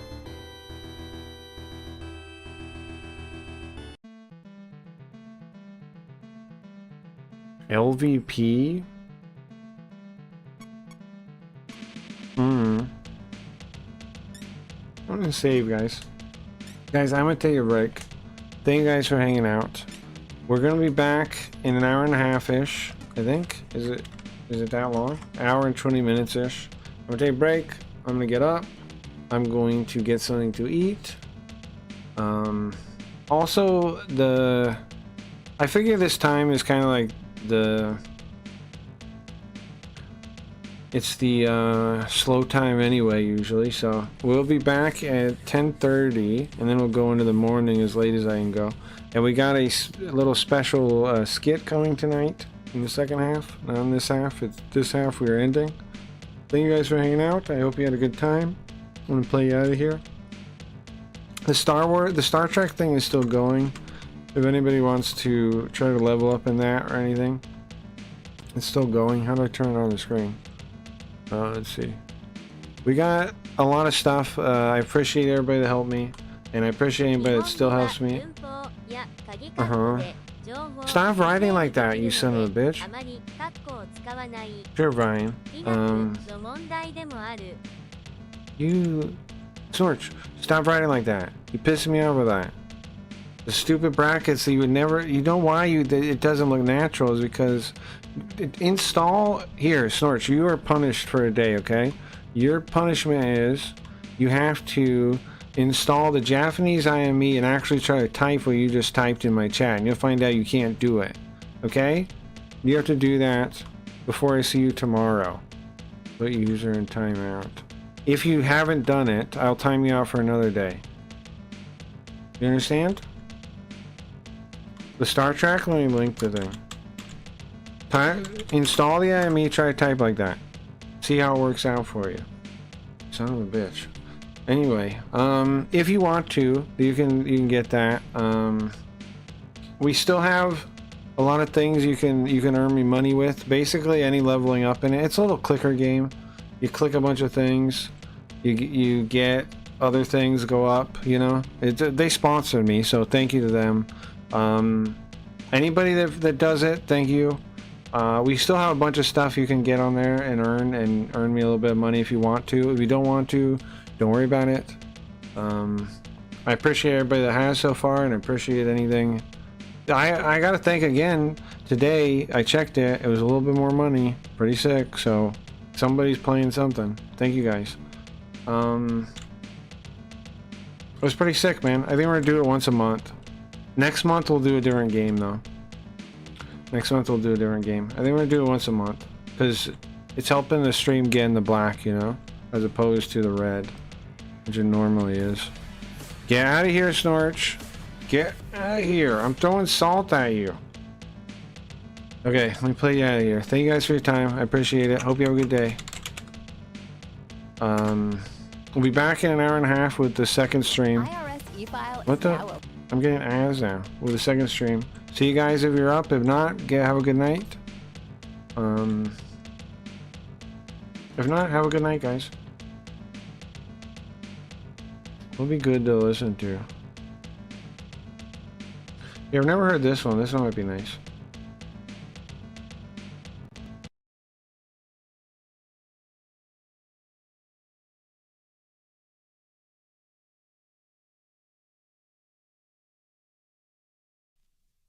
I want to tell you about a plan you can follow which takes only a little time each day, 5 days a week, and which brings results out of all proportion to the time spent.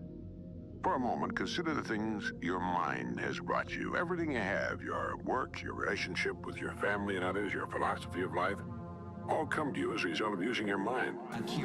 Now consider the estimate made by experts. You have probably been operating on less than 10% of your mental capacity, much less. Dr. Herbert Otto, psychologist, educator, and chairman of the National Center for the Exploration of Human Potential, reminds us that many well-known scientists, such as the late Abraham Maslow, Margaret Mead, Gardner Murphy, O. Spurgeon English, and Carl Rogers, subscribe to the hypothesis that man is using a very small fraction of his capacity.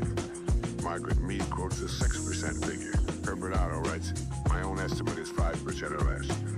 Neurological research at the UCLA Brain Research Institute points to enormous abilities latent in everyone by suggesting an incredible hypothesis. The ultimate creative capacity of the human brain may be, for all practical purposes, infinite. Infinite.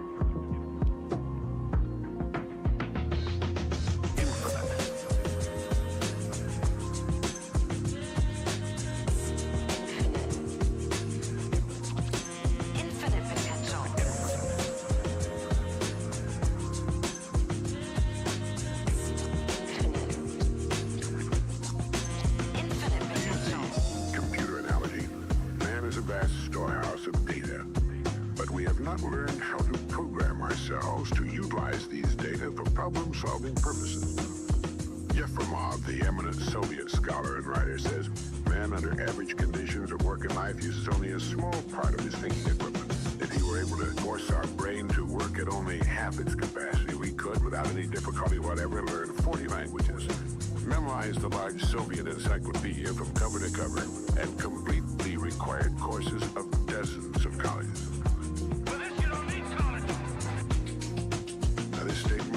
Hardly an exaggeration.